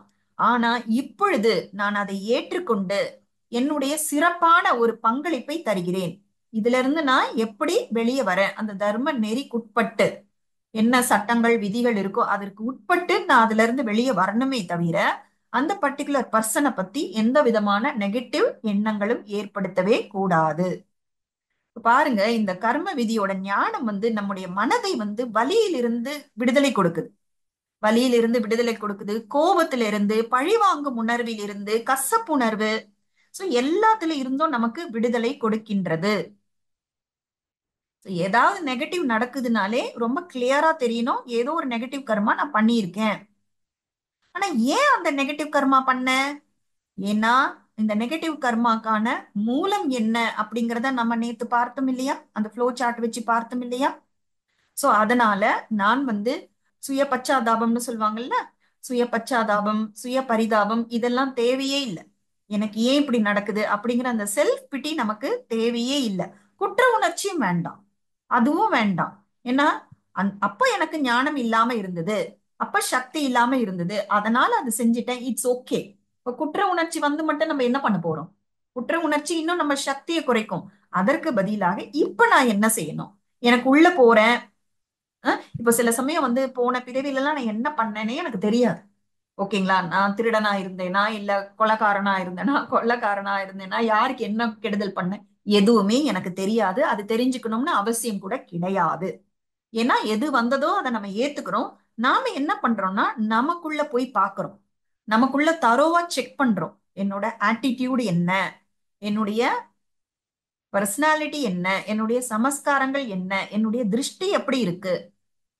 சோ இது எல்லாம் தான் ரூட் காஸ்.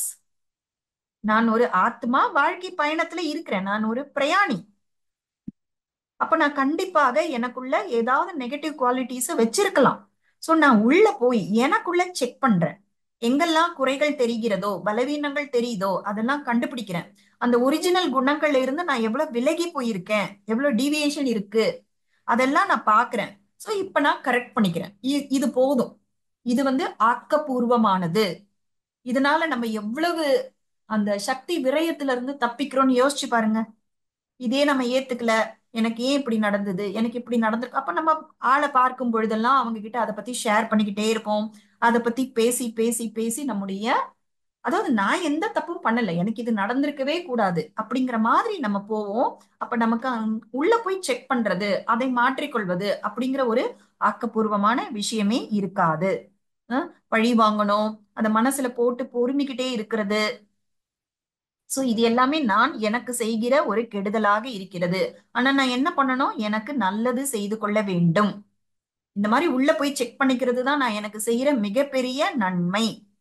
இல்லைன்னா என் வாழ்நாள் முழுவதும் அந்த கசப்புணர்வோடவே நான் இருப்பேன். அது என்னுடைய ஆத்ம சக்தியை குறைத்து விடும். அப்ப என்னுடைய ஆத்ம சக்தி குறைஞ்சிடுச்சுன்னா நான் எப்படி புதிய நல்ல பாசிட்டிவான கர்ம கணக்குகளை உருவாக்க முடியும்? இல்லையா? சோ இத நம்ம ஆழமா தெரிந்து புரிஞ்சுக்கணும், ஏத்துக்கணும். அதனால்தான் சொன்னேன், இந்த கர்ம விதிகளை புரிஞ்சுக்கிறதுக்கு அதற்காக முன் வருவது இதெல்லாம் ரொம்ப தைரியசாலி ஆத்மாக்கள் தான் செய்ய முடியும். நம்ம எல்லாருமே சக்திசாலி ஆத்மாக்கள். இப்ப நம்ம நேத்து அந்த ஒரு ஸ்லைடு பார்த்தோம் இல்லையா? சோ இப்ப நமக்கு எல்லாருக்குமே தெளிவா தெரியுது, நம்முடைய பாக்கியத்தை நாம தான் எழுதுறோம், நாம தான் அதற்கு பொறுப்பு. அப்ப நமக்கு வாழ்க்கையில நடக்கிற அந்த விஷயங்கள் எல்லாமே என்னுடைய சூக்ஷ்ம உடலை சார்ந்து இருக்கு. இதுதான் நம்ம அந்த பாக்ஸ்ல பார்த்தோம், ஆளுமை, சொரூபம், ஆற்றல் புலம். இன்னும் இந்த கர்ம விதிகளோட சூக்ஷ்மமான விஷயங்களை இனி வரும் வகுப்புகள்ல கூட பார்க்கலாம். சோ இது வரைக்கும் நம்ம பார்த்த விஷயங்கள்ல நம்ம சூக்ஷ்ம உடல் எப்படி இருக்கோ அதை பொறுத்துதான் நம்முடைய பாக்கியம் இருக்கு.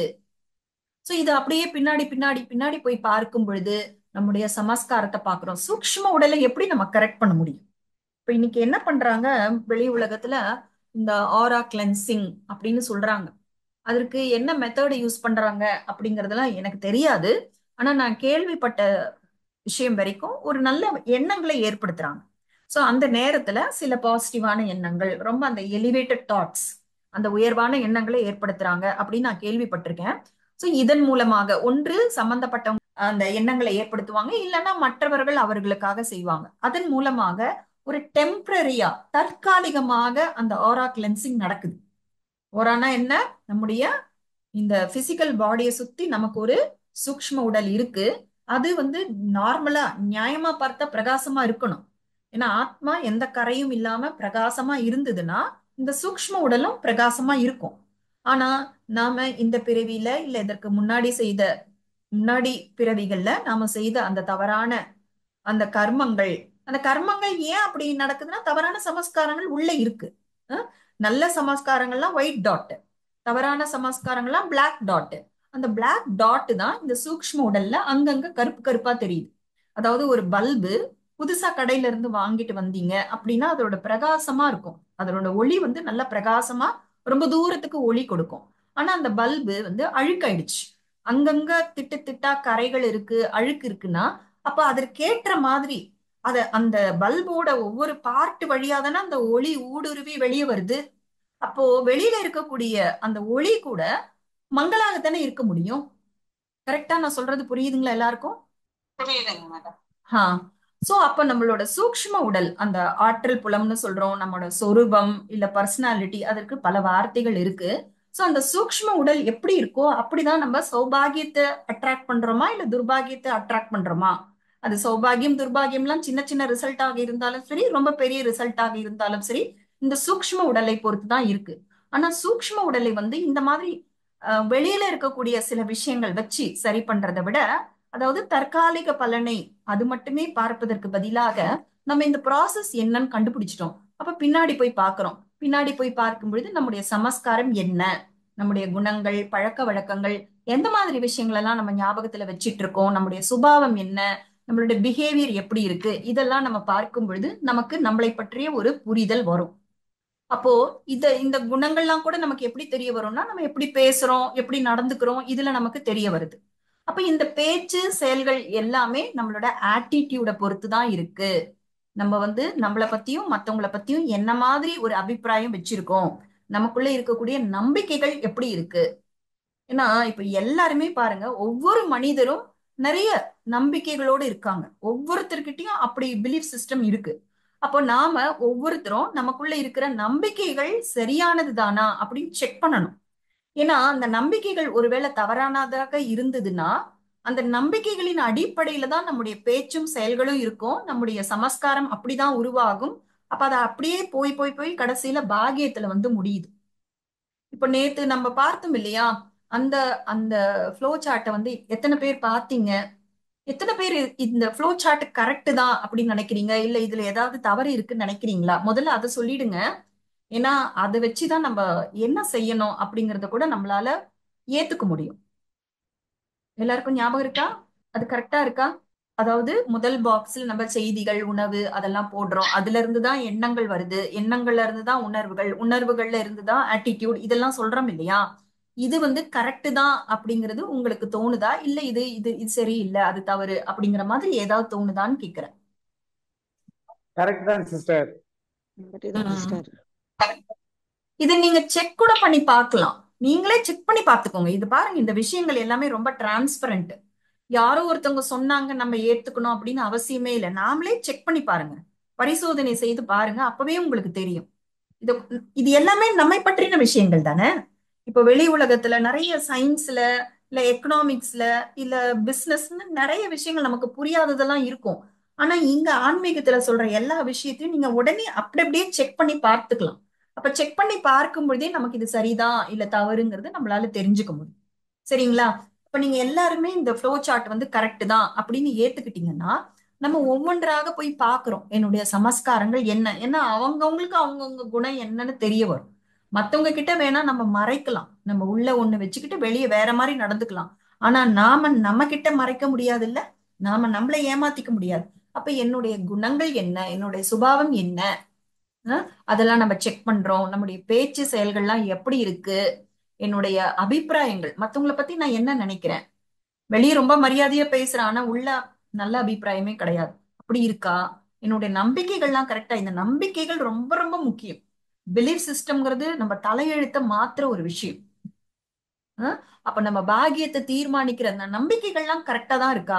ஒருவேளை தவறான நம்பிக்கைகள் இருக்குன்னு தெரிஞ்சா அதை திறந்த மனதோடு ஏற்றுக்கொண்டு மாற்றிக்கொள்வதற்கு நம்ம முன் வரணும். ஏன்னா இது பாகியத்தின் மீது ஒரு விளைவை ஏற்படுத்துது. சோ நமக்குள்ள இருக்கக்கூடிய இச்சைகள், எதிர்பார்ப்புகள், சோ எதிர்பார்ப்புகள்னு வரும் பொழுது ஏற்றுக்கொள்ளும் சக்தியை வளர்த்துக்கணும். எதிர்பார்ப்புகளுக்கு பதில் எதிர்பார்ப்புனா இவங்க இப்படிதான் பேசணும், இவங்க இப்படிதான் நடந்துக்கணும், நிறைய டைம் அந்த மாதிரி நம்ம மனசுல வருது. நம்ம மனசு டிஸ்டர்ப் ஆகும்போது நம்ம அதை கவனிச்சு பார்த்தோம்னா ஏன் இந்த மனிதர் இப்படி நடந்துக்கிறாரு, இப்படிதானே நடந்துக்கணும், இந்த மாதிரி எதிர்பார்ப்புகள் வருது. இந்த எதிர்பார்ப்புகள் தான் நமக்குள்ள ஒரு டர்புலன்ஸ் கிரியேட் பண்ணுது, மனசுக்குள்ள ஒரு சஞ்சலத்தை ஏற்படுத்துது, கொந்தளிப்பை ஏற்படுத்துது. அதற்கு பதிலாக இந்த நபர் இப்ப இப்படிதான் இருக்கிறாரு அப்படின்னு அன்று ஏற்றுக்கொள்ளுதலை நம்ம வளர்த்துக்கணும். அதே போல இச்சைகள், இச்சைகள்னா என்ன, ரொம்ப எல்லைக்குட்பட்டது, லிமிட்டட்னு சொல்லுவாங்கல்ல, அது மாதிரி இல்லாம எல்லைக்கு அப்பாற்பட்ட விருப்பங்கள். இந்த உலகமே நல்லா இருக்கணும், எல்லாருக்குமே நல்லது நடக்கணும், ஹம், எனக்கும் நான் ஆத்மா, எனக்குள்ள இருக்க குணங்கள் அதிகரிக்கணும், என்னோட சக்திகள் அதிகரிக்கணும், நான் தெய்வீக ஞானத்தை நல்லா தெரிஞ்சுக்கணும். இதெல்லாம் எல்லைக்கு அப்பாற்பட்ட விருப்பங்கள். இது பல பிறவிகளுக்கு நமக்கு பலன் தரும். அதாவது நீங்க சரியான ஞானத்தை மட்டும் எடுத்துக்கிட்டோம்னா அது மாமரம் மாதிரி. மாமரம் வச்சவங்களுக்கு அந்த பிறவியில சில பேருக்கு பழம் கிடைக்கலாம், கிடைக்காமலும் போகலாம். ஆனா அடுத்தடுத்த தலைமுறைக்கு கொடுத்துக்கிட்டே இருக்குல்ல. அப்ப ஒரே ஒரு விதையை நட்டால் போதும், அது எத்தனையோ பழங்களை எத்தனையோ காலத்துக்கு, வருடங்களுக்கு, தலைமுறை தாண்டி கூட கொடுக்குது. அப்ப நம்ம இந்த ஞானத்தை எந்த அளவுக்கு சரியா புரிஞ்சுக்கிறோம், இந்த ஞானத்தை நான் நல்லா புரிஞ்சுக்கணும், இதை நம்ம வாழ்க்கையில கொண்டு வரணும், இந்த முழு உலகமும் ஒரு ஸ்வர்க்கமாக மாறணும், எல்லாருமே சந்தோஷமா இருக்கணும், அதுல நான் என்னை மாற்றிக்கொள்வதற்கு தயாரா இருக்கேன், இப்படிப்பட்ட ஒரு உயர்ந்த விருப்பம் நமக்கு இருக்கணும். சோ இந்த மாதிரி விருப்பங்கள் எல்லாமே நமக்கு மிக உயர்ந்த பாக்கியத்தை தரும். அப்போ உணர்வுகள், நம்மளோட ஃபீலிங்ஸ் எல்லாம் எப்படி இருக்கு, ரொம்ப லோ ஃபீலிங்ஸா, ஒரு டென்ஷன், ஒரு டிப்ரெஷன், பதட்டம், இந்த மாதிரி ஃபீலிங்ல இருக்கேன்னா, எப்பவுமே மகிழ்ச்சி, அன்பு, தூய்மை, அந்த மாதிரி ஒரு உணர்வுகள் இருக்கா, என்னுடைய எண்ணங்கள் எப்படி இருக்கு, இப்படி நம்ம ஒவ்வொன்றையும் பார்த்து பார்த்து பார்த்து செக் பண்றோம். ஓகேயா? அதே போல திருஷ்டி, கண்ணோட்டம், அப்படி பார்க்கும் பொழுது நம்ம எல்லாரையுமே தேக உணர்வோடு பார்க்க கூடாது, ஆத்ம உணர்வோடு பார்க்க. நான் ஒரு ஆத்மா, நான் ஒரு வாழ்க்கை பயணத்துல இருக்கிற மாதிரி தான் இவங்களும் சத்தோகுணி ஆத்மா. நம்ம பார்க்கிற ஒவ்வொரு மனிதரும் ஒரு ஆத்மா, அவர்களுக்குள்ளேயும் அந்த 7 குணங்கள் இருக்கு. நம்ம முன்னாடி ஒரு உதாரணம் பார்த்தோம் இல்ல, அந்த ரயில் பயணத்துல ஒவ்வொருத்தருக்கும் அந்த ட்ரெஸ்ல அங்கங்க கரை ஏற்படுது. அதே போல இந்த ஆத்மாவுக்கும் அவரோட பழைய வாழ்க்கை பயணத்துல அந்த 5 வகையான சமஸ்காரங்கள் இருக்குல்ல, அது மாதிரி இவருக்கு இந்த சமஸ்காரம் இருக்கு. இவரும் ஒரு ஆத்மா, இவரும் நல்லா ஆயிடணும், இவரும் அன்பு சொரூபமான ஆத்மா, இவரும் தூய்மை சொரூபமான ஆத்மா, அப்படி நம்ம ஒரு பார்வை நம்ம பார்த்தோம் வச்சுக்கோங்க. அப்போ நம்மளோட உணர்வுகள் கூட கண்டிப்பாக நல்லா இருக்கும், பேச்சு செயல்கள் எல்லாமே நல்லா இருக்கும். சோ இந்த மாதிரி நம்ம எண்ணங்களை போய் செக் பண்றோம். சோ இப்ப நம்ம என்ன செய்யணும் அப்படின்னு பார்க்கும் பொழுது இந்த முதல் பாக்ஸ பார்க்கலாம். முதல் பாக்ஸ்ல செய்திகள், நம்ம வெளி உலகத்துல இருந்து எடுத்துக்கிற அந்த இன்ஃபர்மேஷன், அது பாக்குறது, படிக்கிறது, கேட்கறது, எதுவாக இருந்தாலும் ஃபில்டர் பண்ணி எடுத்துக்கணும். இதை பத்தி நம்ம ஏற்கனவே ஒரு கிளாஸ்ல கூட மென்ஷன் பண்ணியிருக்கோம். ஏன்னா அந்த இன்ஃபர்மேஷன் தான் கடைசியில அப்படியே தொட்டு தொட்டு தொட்டு எங்க முடியுது, பாக்கியத்துல முடியுது. இதெல்லாம் சில சமயம் நமக்கு உடனே புரியறது இல்ல. ஏன்னா சில விதைகள் உடனே பலன் கொடுக்கும், சில விதைகள் பல காலங்கள் கழித்து பலன் கொடுக்கும். நான் ஏன் இப்படி இருக்கேன், என்னோட பர்சனாலிட்டி ஏன் இப்படி இருக்கு, என்னோட சூக்ஷ்ம உடல் ஏன் இப்படி இருக்கு, ஏன்னா அதோட ஆரம்பம் மூலம் நம்ம எடுத்துக்கிற செய்திகளாக இருக்கின்றது. சோ கிடைக்கிற இன்ஃபர்மேஷன் எல்லாம் அப்படி அப்படியே வாங்கி உள்ள திணிக்க கூடாது. நமக்கு தேவையானது, நன்மை தரக்கூடியது, பாசிட்டிவானது, அதை நம்ம உள்ள நிரப்பிக்கணும். இப்ப நாம டெய்லி தெரிஞ்சுக்கிற இதெல்லாம் கூட இன்ஃபர்மேஷன் தான், இன்ஃபர்மேஷன் நாலேஜ் அப்படின்னு சொல்லலாம். அதே போல உணவு, நம்ம சாப்பிடுற உணவு சாத்விகமான உணவாக இருக்கணும், இறைவனோட நினைவோடு சமைக்கப்பட்டிருக்கணும், நல்ல வைப்ரேஷன்ஸ் போட்டு சமைக்கணும். நம்ம சாப்பிடும் பொழுது கூட அந்த நல்ல நல்ல வைப்ரேஷன்ஸ், ஒரு நன்றி உணர்வு.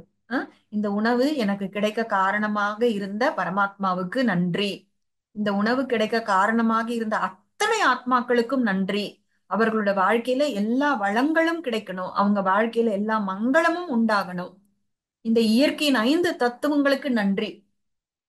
இந்த மாதிரி வைப்ரேஷன் போட்டு அந்த அந்த உணர்விலேயே இருந்து சாப்பிடணும். நம்ம ஒரு 10 நிமிஷம் சாப்பிடுறோம்னா முடிந்த வரை அந்த 10 நிமிஷமும் தேவையில்லாத ஒரு டிஸ்கஷன், ஆர்கியூமெண்ட் அதெல்லாம் இல்லாம இந்த எண்ணங்களோடு நம்ம சாப்பிட்டோம்னா அந்த உணவு கூட நமக்கு எண்ணங்களாக, நல்ல பாசிட்டிவான எண்ணங்களாக வரும். நம்ம உடல் மீது கூட ஒரு மிகப்பெரிய ஒரு ஆரோக்கியத்தை கொடுக்கும். அதே போல பழைய அனுபவங்கள், அது நல்லதா இல்ல, கசப்பா இருக்கு, கஷ்டமா இருக்குன்னா அது எல்லாமே கர்ம விதிப்படி துல்லியமாகத்தான் நடக்குது, நடந்திருக்கு அப்படின்னு சொல்லி ஒரு ஃபுல் ஸ்டாப் வைக்கணும். ஏன்னா கர்ம விதி துல்லியமானது, யாருக்கும் எந்த அநியாயமும் நடக்கல. சோ பாஸ்ட் எக்ஸ்பீரியன்ஸை வந்து மனசுல போட்டு உள்ள வந்து குப்பை மாதிரி வச்சுக்காம நம்ம தூய்மையாக இருக்கணும். ஏன்னா தூய்மைன்னா என்ன? Clean and clear. அப்ப பழைய விஷயங்கள்லாம் நம்ம மனசுல இன்னும் குப்பை தொட்டி மாதிரி போட்டு வச்சிருந்தோம்னா அப்ப அங்க தூய்மையே இல்லைன்னு அர்த்தம். அப்ப தூய்மை இல்லைன்னா எப்படி இங்க சமஸ்காரங்கள் மாறும்? இந்த சமஸ்காரங்கள்ன்ற பாக்ஸ்ல என்ன பார்த்தோம்? ஆத்மாவோட ஒரிஜினல் குணங்கள். அந்த 7 குணங்கள் இருக்கணும். அந்த 36 தெய்வீக குணங்கள் இருக்கணும். அங்க வந்து காமம், கோபம், அகங்காரம், பற்று, பேராசை, அந்த நீக்கப்பட வேண்டிய குணங்கள்லாம் இருக்கு பாருங்க. அதெல்லாம் இருக்கவே கூடாதுன்னா அது இங்க இருந்தே ஆரம்பிக்கணும்ல. சோ பழைய அனுபவங்கள்ல இருந்து நம்ம பாடம் கத்துக்கிட்டு ஃபுல் ஸ்டாப். பழைய சமஸ்காரங்களை நம்ம கண்டுபிடிச்சு அதை மாற்றக்கூடிய அந்த ஒரு மெத்தடை நம்ம கத்துக்கிட்டோம். பழைய சமஸ்காரத்தை நம்ம பயன்படுத்தாமல் ரொம்ப எச்சரிக்கை உணர்வோடு இருந்து அந்த புதிய சமஸ்காரங்களை, எண்ணங்கள், உணர்வுகள்லாம் கொண்டு வந்தோம்னா, நம்முடைய அபிப்பிராயங்கள், நம்பிக்கைகள், இச்சைகள், எதிர்பார்ப்புகள் எல்லாம் மாற்றம் கொண்டு வந்தோம்னா அது தானாக சமஸ்காரம் மாறும். அதே போல திருஷ்டி, கண்ணோட்டம், எல்லாரையுமே ஆத்மா, எல்லாருமே இந்த நாடகத்துல நடிகர்கள், எல்லாருக்குமே அந்த சமஸ்காரங்கள் இருக்கு. இப்ப பாருங்க, ஒரு சமஸ்கார மாற்றம்னா எவ்வளவு முயற்சி இருக்குல்ல. இவ்வளவு முயற்சியோட தான் அந்த சமஸ்கார மாற்றம்ங்கிறது நடக்குது. அப்போ மற்றவர்களுக்கு அந்த முயற்சியே இல்ல அப்படின்னா அந்த சமஸ்காரத்தின் படிதானே அவங்க நடந்துப்பாங்க. அப்படிங்கிற அந்த ஒரு புரிதல் வரும் பொழுது நம்மால அவங்கள ஏத்துக்க முடியும். அவங்க பண்ற விஷயங்கள் நம்ம மனசு மீது எந்த ஒரு பாதிப்பையும் ஏற்படுத்தாது. அதே போல மனப்பான்மை, உணர்வுகள், வாயுமண்டலம், நல்ல வாயுமண்டலத்தை நாம தான் உருவாக்கணும். நம்மளோட ஃப்ரீக்குவன்சியை நம்ம உயரமா வச்சுக்கிட்டோம்னா நமக்குள்ள நம்மளை சுத்தி இருக்கிற வாயுமண்டலம் எவ்வளவு மோசமாக இருந்தாலும் நாம அதனுடைய பாதிப்பில் வரமாட்டோம். இப்ப ஃப்ரீக்குவன்சி உயரமா வச்சுக்கிறதுனா என்ன? நம்மளோட மனதின் நிலை, நம்ம மனசுல ஏற்படுத்தக்கூடிய எண்ணங்கள், நாம நம்மை பற்றி வைக்கிற அந்த அபிப்பிராயங்கள் எல்லாமே உயர்வா இருந்ததுன்னா நம்மளை சுற்றி இருக்கிற அந்த வாயுமண்டலம், அந்த ஆற்றல் புலம் எல்லாமே ரொம்ப உயர்ந்ததாக இருக்கும். சோ சூழ்நிலைகள் எது வந்தாலும், சூழ்நிலைகள் வந்துடுச்சு. சூழ்நிலைகள்னா என்ன? அது நான் ஏற்கனவே செய்த கர்மா என் முன்னாடி இப்ப சூழ்நிலையா வருது, அதை நான் ஏத்துக்கிறேன் அப்படின்னு நினைத்த உடனே மனசு அமைதியா இருக்கும். அப்ப புத்தி நல்லா வேலை செய்யும். அப்ப அந்த சூழ்நிலையை நம்மால நல்லபடி கடந்து வர முடியும். அப்போ தற்போதைய பாக்கியம் என்னவாக இருந்தாலும் இது நான் ஏற்கனவே செய்த கர்மத்தின் விளைவு, அதை நான் ஏற்றுக்கொள்கிறேன். இப்போ என்னோட பாக்கியத்தை நான் உருவாக்கிட்டு இருக்கேன். இது மாதிரி எண்ணங்கள் கொண்டு வந்து கொண்டு வந்து நம்முடைய எண்ணங்களை நம்ம ரொம்ப தூய்மையானதாக, உயர்ந்ததாக ஆக்கிட்டோம்னா ஆட்டோமேட்டிக்கா நம்முடைய உணர்வுகள் உயர்ந்ததா இருக்கும். நம்மளுடைய கண்ணோட்டம், அந்த திருஷ்டி, விருத்தி எல்லாம் சொன்னோம் இல்லையா, அதெல்லாம் மாறும். அப்ப வெளிப்படையாக நம்முடைய பேச்சு, செயல்கள்லாம் ஆட்டோமேட்டிக்கா நார்மல் ஆயிடும். இன்னைக்கு நம்ம வந்து பேச்சு செயல்கள்ல தான் மாற்றம் கொண்டு வர நினைக்கிறோம். நம்ம ஒழுங்கா பேசணும், இனிமையா பேசணும், ஃப்ரெண்ட்லியா இருக்கணும், நல்லதே பேசணும், நல்லதே செய்யணும் அப்படின்னு நம்ம டைரக்டா போய் நம்மளுடைய பேச்சையும் செயல்களையும் தான் மாத்த நினைக்கிறோமே தவிர நம்மளோட கண்ணோட்டம், உணர்வுகள், எண்ணங்கள் அந்த ஃபர்ஸ்ட் பாக்ஸ்ல நம்ம ஒர்க் பண்றது இல்ல. சோ நாம இதுல ஒர்க் பண்ணாலே இது ஆட்டோமேட்டிக்கா எந்த ஒரு முயற்சியும் இல்லாமலேயே பேச்சும் செயல்களும் நல்ல விதமாக மாறிடும். சமஸ்காரங்கள் ஆட்டோமேட்டிக்கா மாறும். அப்ப நம்முடைய சூக்ஷ்ம உடலும் பிரகாசமானதாக மாறும். எவ்வளவு நம்முடைய ஆற்றல் புலம் வந்து பிரகாசமா இருக்கோ நமக்கு கண்டிப்பாக சௌபாகியம் தான் கிடைக்கும். சில பாகியங்கள் இந்த பிறவிலேயே அனுபவமாகும். சில பாகியங்கள் நம்ம அதை அடுத்த பிறவிக்கு நம்ம கொண்டு போகிறோம். அப்படின்னா இது எவ்வளவு ஒரு நல்ல விஷயம் இல்ல. இந்த கர்ம விதி, இந்த கர்ம விதியோட ப்ராசஸ் இதெல்லாம் நமக்கு ஒரு பாக்கியசாலி ஆத்மாக்களுக்கு தான் இதெல்லாம் கிடைக்கும். அப்படின்னா நானும் ஒரு பாக்கியசாலி ஆத்மா அப்படி நம்ம எடுத்துக்கலாமா? அப்படி நம்ம புரிஞ்சுக்கலாமா? புரிஞ்சுக்கலாம் மேடம். புரிஞ்சுக்கலாம் சிஸ்டர். ஓகே, இப்போ இது வரைக்கும் பார்த்ததுல யாருக்காவது கேள்விகள், சந்தேகங்கள் இருக்கா? மேம் சின்ன டவுட் கேட்கலாமா மேடம்? கண்டிப்பா கேளுங்க. மேடம் இப்போ நான் வந்து 2000ல வந்து ஒரு 40 lakhs வந்து நான் இழந்துட்டேன். ஆனா அப்ப வந்து நான் சபிச்சிட்டேன், நான் எல்லாரையும் நாசமா போகணும் அப்படி இப்போ நீங்க வந்து இப்போ நமக்கு தெளிவா தெரியுது நாம ஒரு நெகட்டிவ் கர்மம் பண்ணாம அது நமக்கு நடக்கல அப்படிங்கிறது. ஆனா அப்போ வந்து ஞானம் இல்லாததுனால, அதை ஏற்றுக்கொள்ளும் சக்தி இல்லாததுனால அந்த நெகட்டிவ் உணர்வுகளை நீங்க கொடுத்துட்டீங்க, அதுதான் நீங்க சபிச்சிட்டீங்க அப்படிங்கிறீங்க. இப்ப என்ன பண்ணுங்க? இப்போ இதெல்லாம் வந்து ராஜயோக தியானத்துல பின்னாடி வரும். இப்ப நீங்க மனசுல வந்து அந்த ஆத்மாவை உங்க கண் முன்னாடி கொண்டு வந்து மனசார அவங்க கிட்ட மன்னிப்பு கேளுங்க. நீங்க எனக்கு பண்ண அந்த துரோகத்தை நான் மன்னிக்கிறேன். ம் நீங்க இந்த துரோகம் பண்றதுக்கு காரணமாக நான் உங்களுக்கு ஒரு துரோகம் முன்னாடி பண்ணேன் இல்லையா, அதற்காக ம் நீங்களும் என்ன மன்னிச்சிடுங்க அப்படின்னு நீங்க ம் கொஞ்ச நாள் கேட்டுட்டு இருங்க. அவங்களுக்கு நிறைய ம் வந்து அன்போட எனர்ஜி அனுப்புங்க, தூய்மையோட எனர்ஜி அனுப்புங்க, நல்ல நல்ல ம் வைப்ரேஷன் ஆசீர்வாதங்களை அனுப்பிட்டே இருங்க. அப்போ ம் உங்களுக்கும் அவங்களுக்கும் இருக்கிற அந்த நெகட்டிவ் கர்ம கணக்கு அப்படிங்கிறது கட் ஆயிடும். ஓகேங்களா? இதற்கு நீங்க நேரா போய் அவங்க கிட்ட கேட்கணுங்கிற அவசியம் கிடையாது. நீங்க வெறும் மனசளவுல கூட கேட்கலாம். இதெல்லாம் வந்து பின்னாடி ராஜயோக தியானத்துல வந்து நாமளே சொல்ற விஷயங்கள் தான். இப்ப நீங்க கேட்டீங்கன்றதுனால அதை சொல்றேன். இது செய்யறது சுலபம் தானே? அதாவது இங்க வந்து ரெண்டு பேருக்குள்ளேயும் நெகட்டிவ் கர்ம கணக்கு இருந்திருக்கு. ஓகேவா?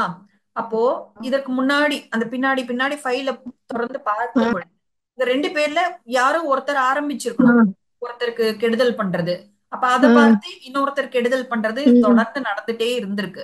அப்ப நான் என்ன சொல்றேன், நான் ரொம்ப தைரியசாலி ஆத்மா. நான் இதுதான் நம்ம வந்து இந்த தியானத்துல சொன்னோம் இல்லையா, இது வந்து விஷய சைக்கிள் மாதிரி. சுழற்சியில போய் நம்ம மாட்டிக்கிட்டு இந்த ஜென்மத்துல இந்த பதிவோட நம்ம அடுத்த ஜென்மத்துக்கு போனோம்னா அவங்கள பார்த்த உடனே நம்ம அவங்கள பழி வாங்குவோம், நாம அவங்கள ஏமாத்துவோம். இப்படியே போயிட்டு இருந்தா இதற்கு ஒரு முடிவே இல்லை. அப்ப நான் தைரியசாலி ஆத்மா, நான் இதற்கு ஒரு முடிவு பண்றேன், அந்த செயினை நான் கட் பண்றேன் அப்படின்னு சொல்லி அதற்கு நம்ம செய்ய வேண்டிய ஒரே விஷயம். இப்போ நம்ம சில பேர் ஏமாத்திட்டாங்க அப்படின்னா ஒரு தர்மப்படி சட்டப்படி நம்ம ஆக்ஷன் எடுக்கலாம். அப்போ நம்முடைய பணமா இருந்தா நமக்கு திரும்ப வந்துரும். ஆனா அது நம்மளோட பணம் இல்ல, நம்ம செட்டில்மெண்ட் தான் பண்ணோம் அப்படின்னா நீங்க எவ்வளவுதான் கஷ்டப்பட்டாலும் அது நடக்காது. அப்ப நான் என்ன பண்றேன்னா வெறும் அந்த தியானத்துல உட்கார்ந்து உங்களோட நிலையை ரொம்ப உயர்வா அந்த அந்த சக்திசாலி ஆத்மா அந்த மாதிரி எண்ணங்கள் எல்லாம் ஏற்படுத்தி உங்களோட ஃப்ரீக்குவன்சியை ரொம்ப ரைஸ் பண்ணிக்கிட்டு அதே போல அவங்க கிட்டயும் நீங்க எனக்கு கெடுதல் பண்ணீங்க, அதற்கு நான் உங்களை மன்னிக்கிறேன், நான் உங்களுக்கு பண்ண கெடுதலுக்கு நான் உங்ககிட்ட மனசார மன்னிப்பு கேட்கிறேன். இப்படி நீங்க செய்தீங்கன்னா உங்களுக்கு நாளடைவுல பாரம் எல்லாம் குறைஞ்சிரும். நீங்க லேசா ஃபீல் பண்றத நீங்களே பாப்பீங்க. அது போல இந்த மாதிரி சின்ன சின்ன விஷயங்கள்லாம் நம்ம செய்யும் பொழுது நாம நமக்குள்ள இருக்கிற அந்த ஒரிஜினல் குணங்களையும் எமர்ஜ் பண்ணணும். நம்மள பார்த்து மத்தவங்களுக்குள்ள இருக்கிற அந்த பாசிட்டிவ் குணங்கள்லாம் எமர்ஜ் பண்றதுக்கு நம்ம காரணமா இருக்கணும். அவ்வளவுதான். நான் இந்த உலகத்துல எல்லாமே காப்பி தாமா நடக்குது. ஓகே, யாராவது கெடுதல் பண்ணாங்கன்னா அவங்க பண்றாங்க இவங்க பண்றாங்கன்னு அதை எல்லாரும் ஃபாலோ பண்றாங்க. அதேதான் பாசிட்டிவ் விஷயத்துக்கும். மத்தவங்க எப்படி இருந்தாலும் சரி நான் நல்லது பண்றேன் அப்படின்னும் பொழுது அது இங்க பாருங்க, ராஜயோக தியானத்துல ரொம்ப அந்த பேசுறது செய்யறதுங்களையும் தாண்டி மனசுக்கு ரொம்ப இம்பார்ட்டன்ஸ் கொடுப்பாங்க. மனசால நம்ம நினைக்கிறது, மனசால மத்தவங்களை பத்தி நெகட்டிவா நினைக்காம ஆசீர்வாதங்களை மட்டுமே கொடுக்கறது, அதுல எந்த ஒரு ரிஸ்க்குமே கிடையாது. சில சமயம் நம்ம செய்யற விஷயங்கள் கூட ரிஸ்க் இருக்கு. இப்ப நீங்க ஹைவேல போயிட்டே இருக்கீங்க, யாராவது லிஃப்ட் கேக்குறாங்க, ஆனா இன்னைக்கு நம்ம நிறைய கேக்குறோம் அந்த மாதிரி நிறுத்தினா அவங்க ஏதாவது நமக்கு கெடுதல் கூட பண்ணலாம் இல்லையா? அப்போ வெளிப்புறமான விஷயங்கள்ல கொஞ்சம் ரிஸ்க் இருக்கிறது உண்மைதான். ஆனா இங்க உள்புறமா என்னோட எண்ணங்கள் என்கிட்ட இருந்து வரக்கூடிய வைப்ரேஷன், இதன் மூலமா நம்ம உலகத்துல எந்த மூலையில இருக்கிறவங்களுக்கு கூட நம்ம நன்மை செய்ய முடியும். இதுதான் வந்து நம்ம பிரியா சிஸ்டர் கூட அறிவியல் பூர்வமா நமக்கு 2 கிளாஸ் எடுத்தாங்க இல்லையா? சோ இது நம்ம பண்ணோம்னு வச்சுக்கோங்க, இது மிகப்பெரிய நன்மை. இது மத்தவங்க செய்ய முடியாத ஒரு விஷயம். இப்போ எல்லாருமே கோவிலுக்கு போறவங்க ஹோட்டலுக்கு போறவங்க எல்லாம் வெளியில இருக்க பிச்சைக்காரங்களுக்கு எல்லாம் கூட காசு போட்டுடுறாங்க. ஓகேவா? அது ரொம்ப பெரிய விஷயம்னு நம்ம சொல்ல முடியாது. ஆனா நம்ம மனசால மற்ற அந்த ஆத்மாக்கு ஒரு சக்தி கொடுக்கிறோம், அந்த ஆத்மாக்குள்ள ஒரு தூய்மையினோட வைப்ரேஷன் கொடுக்கறோம்னா அந்த பலன் அந்த ஆத்மாக்கு அடுத்த ஜென்மம் வந்து அப்படியே மாறத்துக்கு கூட வாய்ப்பு இருக்கு. இதை செய்யறதுக்கு நிறைய பேர் ரெடியா இருக்கு. அதை நம்ம செய்யறோம் அப்படின்னு நினைக்கணும். ஓகேங்களா? Thank you madam. Thank you ma'am. ஆக்சுவலா இந்த விஷயங்கள்லாம் எதனால அப்படி செய்யறோம் அப்படிங்கறதெல்லாம் நமக்கு தெளிவா புரியாது. ஏன்னா நமக்கு பழைய ஞாபகங்கள்லாம் எதுவுமே இல்லை. போன ஜென்மத்துல நடந்ததெல்லாம் நமக்கு ஞாபகத்துல கிடையாது. இப்ப நம்ம வெறுமனே இந்த ஜென்மத்துல என்னால முடிஞ்ச நல்லது பண்ணிட்டே போறேன், நல்லதையே பேசுறேன், நல்ல எண்ணங்கள்ல காசா பணமா அதை நல்லா ரொம்ப உயர்வானதா நம்ம ஆக்கிக்கணும் அப்படின்னும் பொழுது அதுல நமக்கு வந்து நிறைய புண்ணிய கணக்கு, நீண்ட கால புண்ணிய கணக்கு நமக்கு சேருது. ஓகேங்களா? இன்னும் அட்வான்ஸ் கோர்ஸ் எல்லாம் நீங்க போனீங்கன்னா அந்த சிரேஷ்டமானன்னு சொன்னேன் இல்லையா, மிக உயர்ந்த பாக்கியம், மிக உயர்ந்த எண்ணங்கள் அதெல்லாம் நம்ம பின்னாடி கத்துப்போம். இப்பெல்லாம் வெறும் பேசிக்ல தான் நம்ம விளையாடிட்டு இருக்கோம். ஓகேவா? சரி. Thank you ma'am.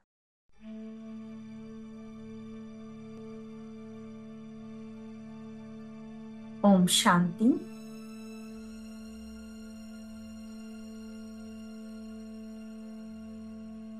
நான் ஒரு ஞான ஸ்வரூபமான ஆத்மா.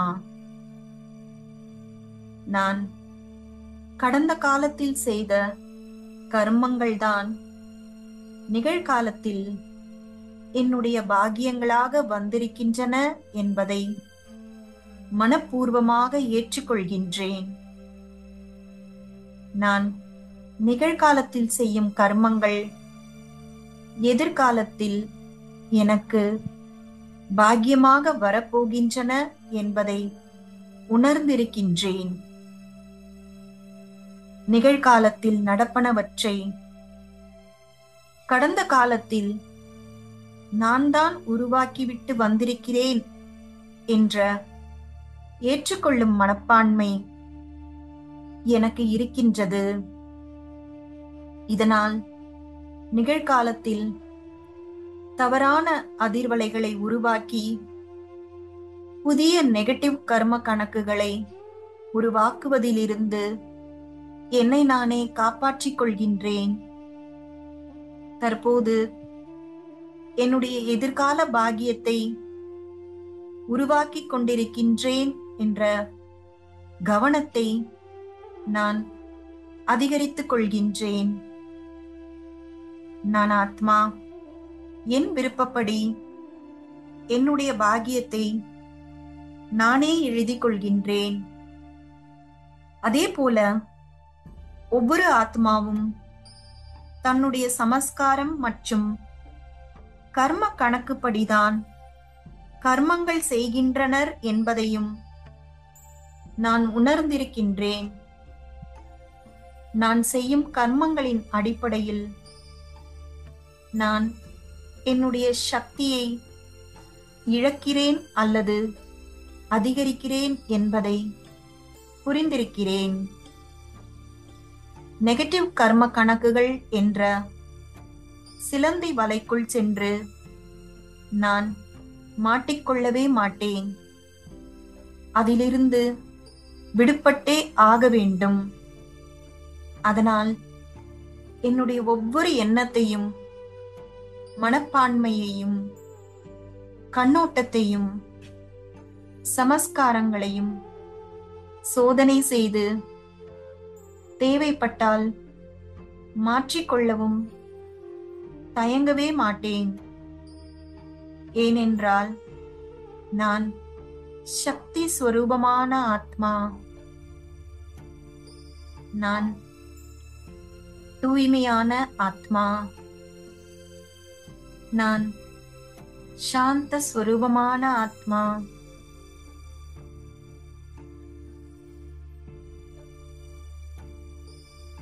ஓம் சாந்தி.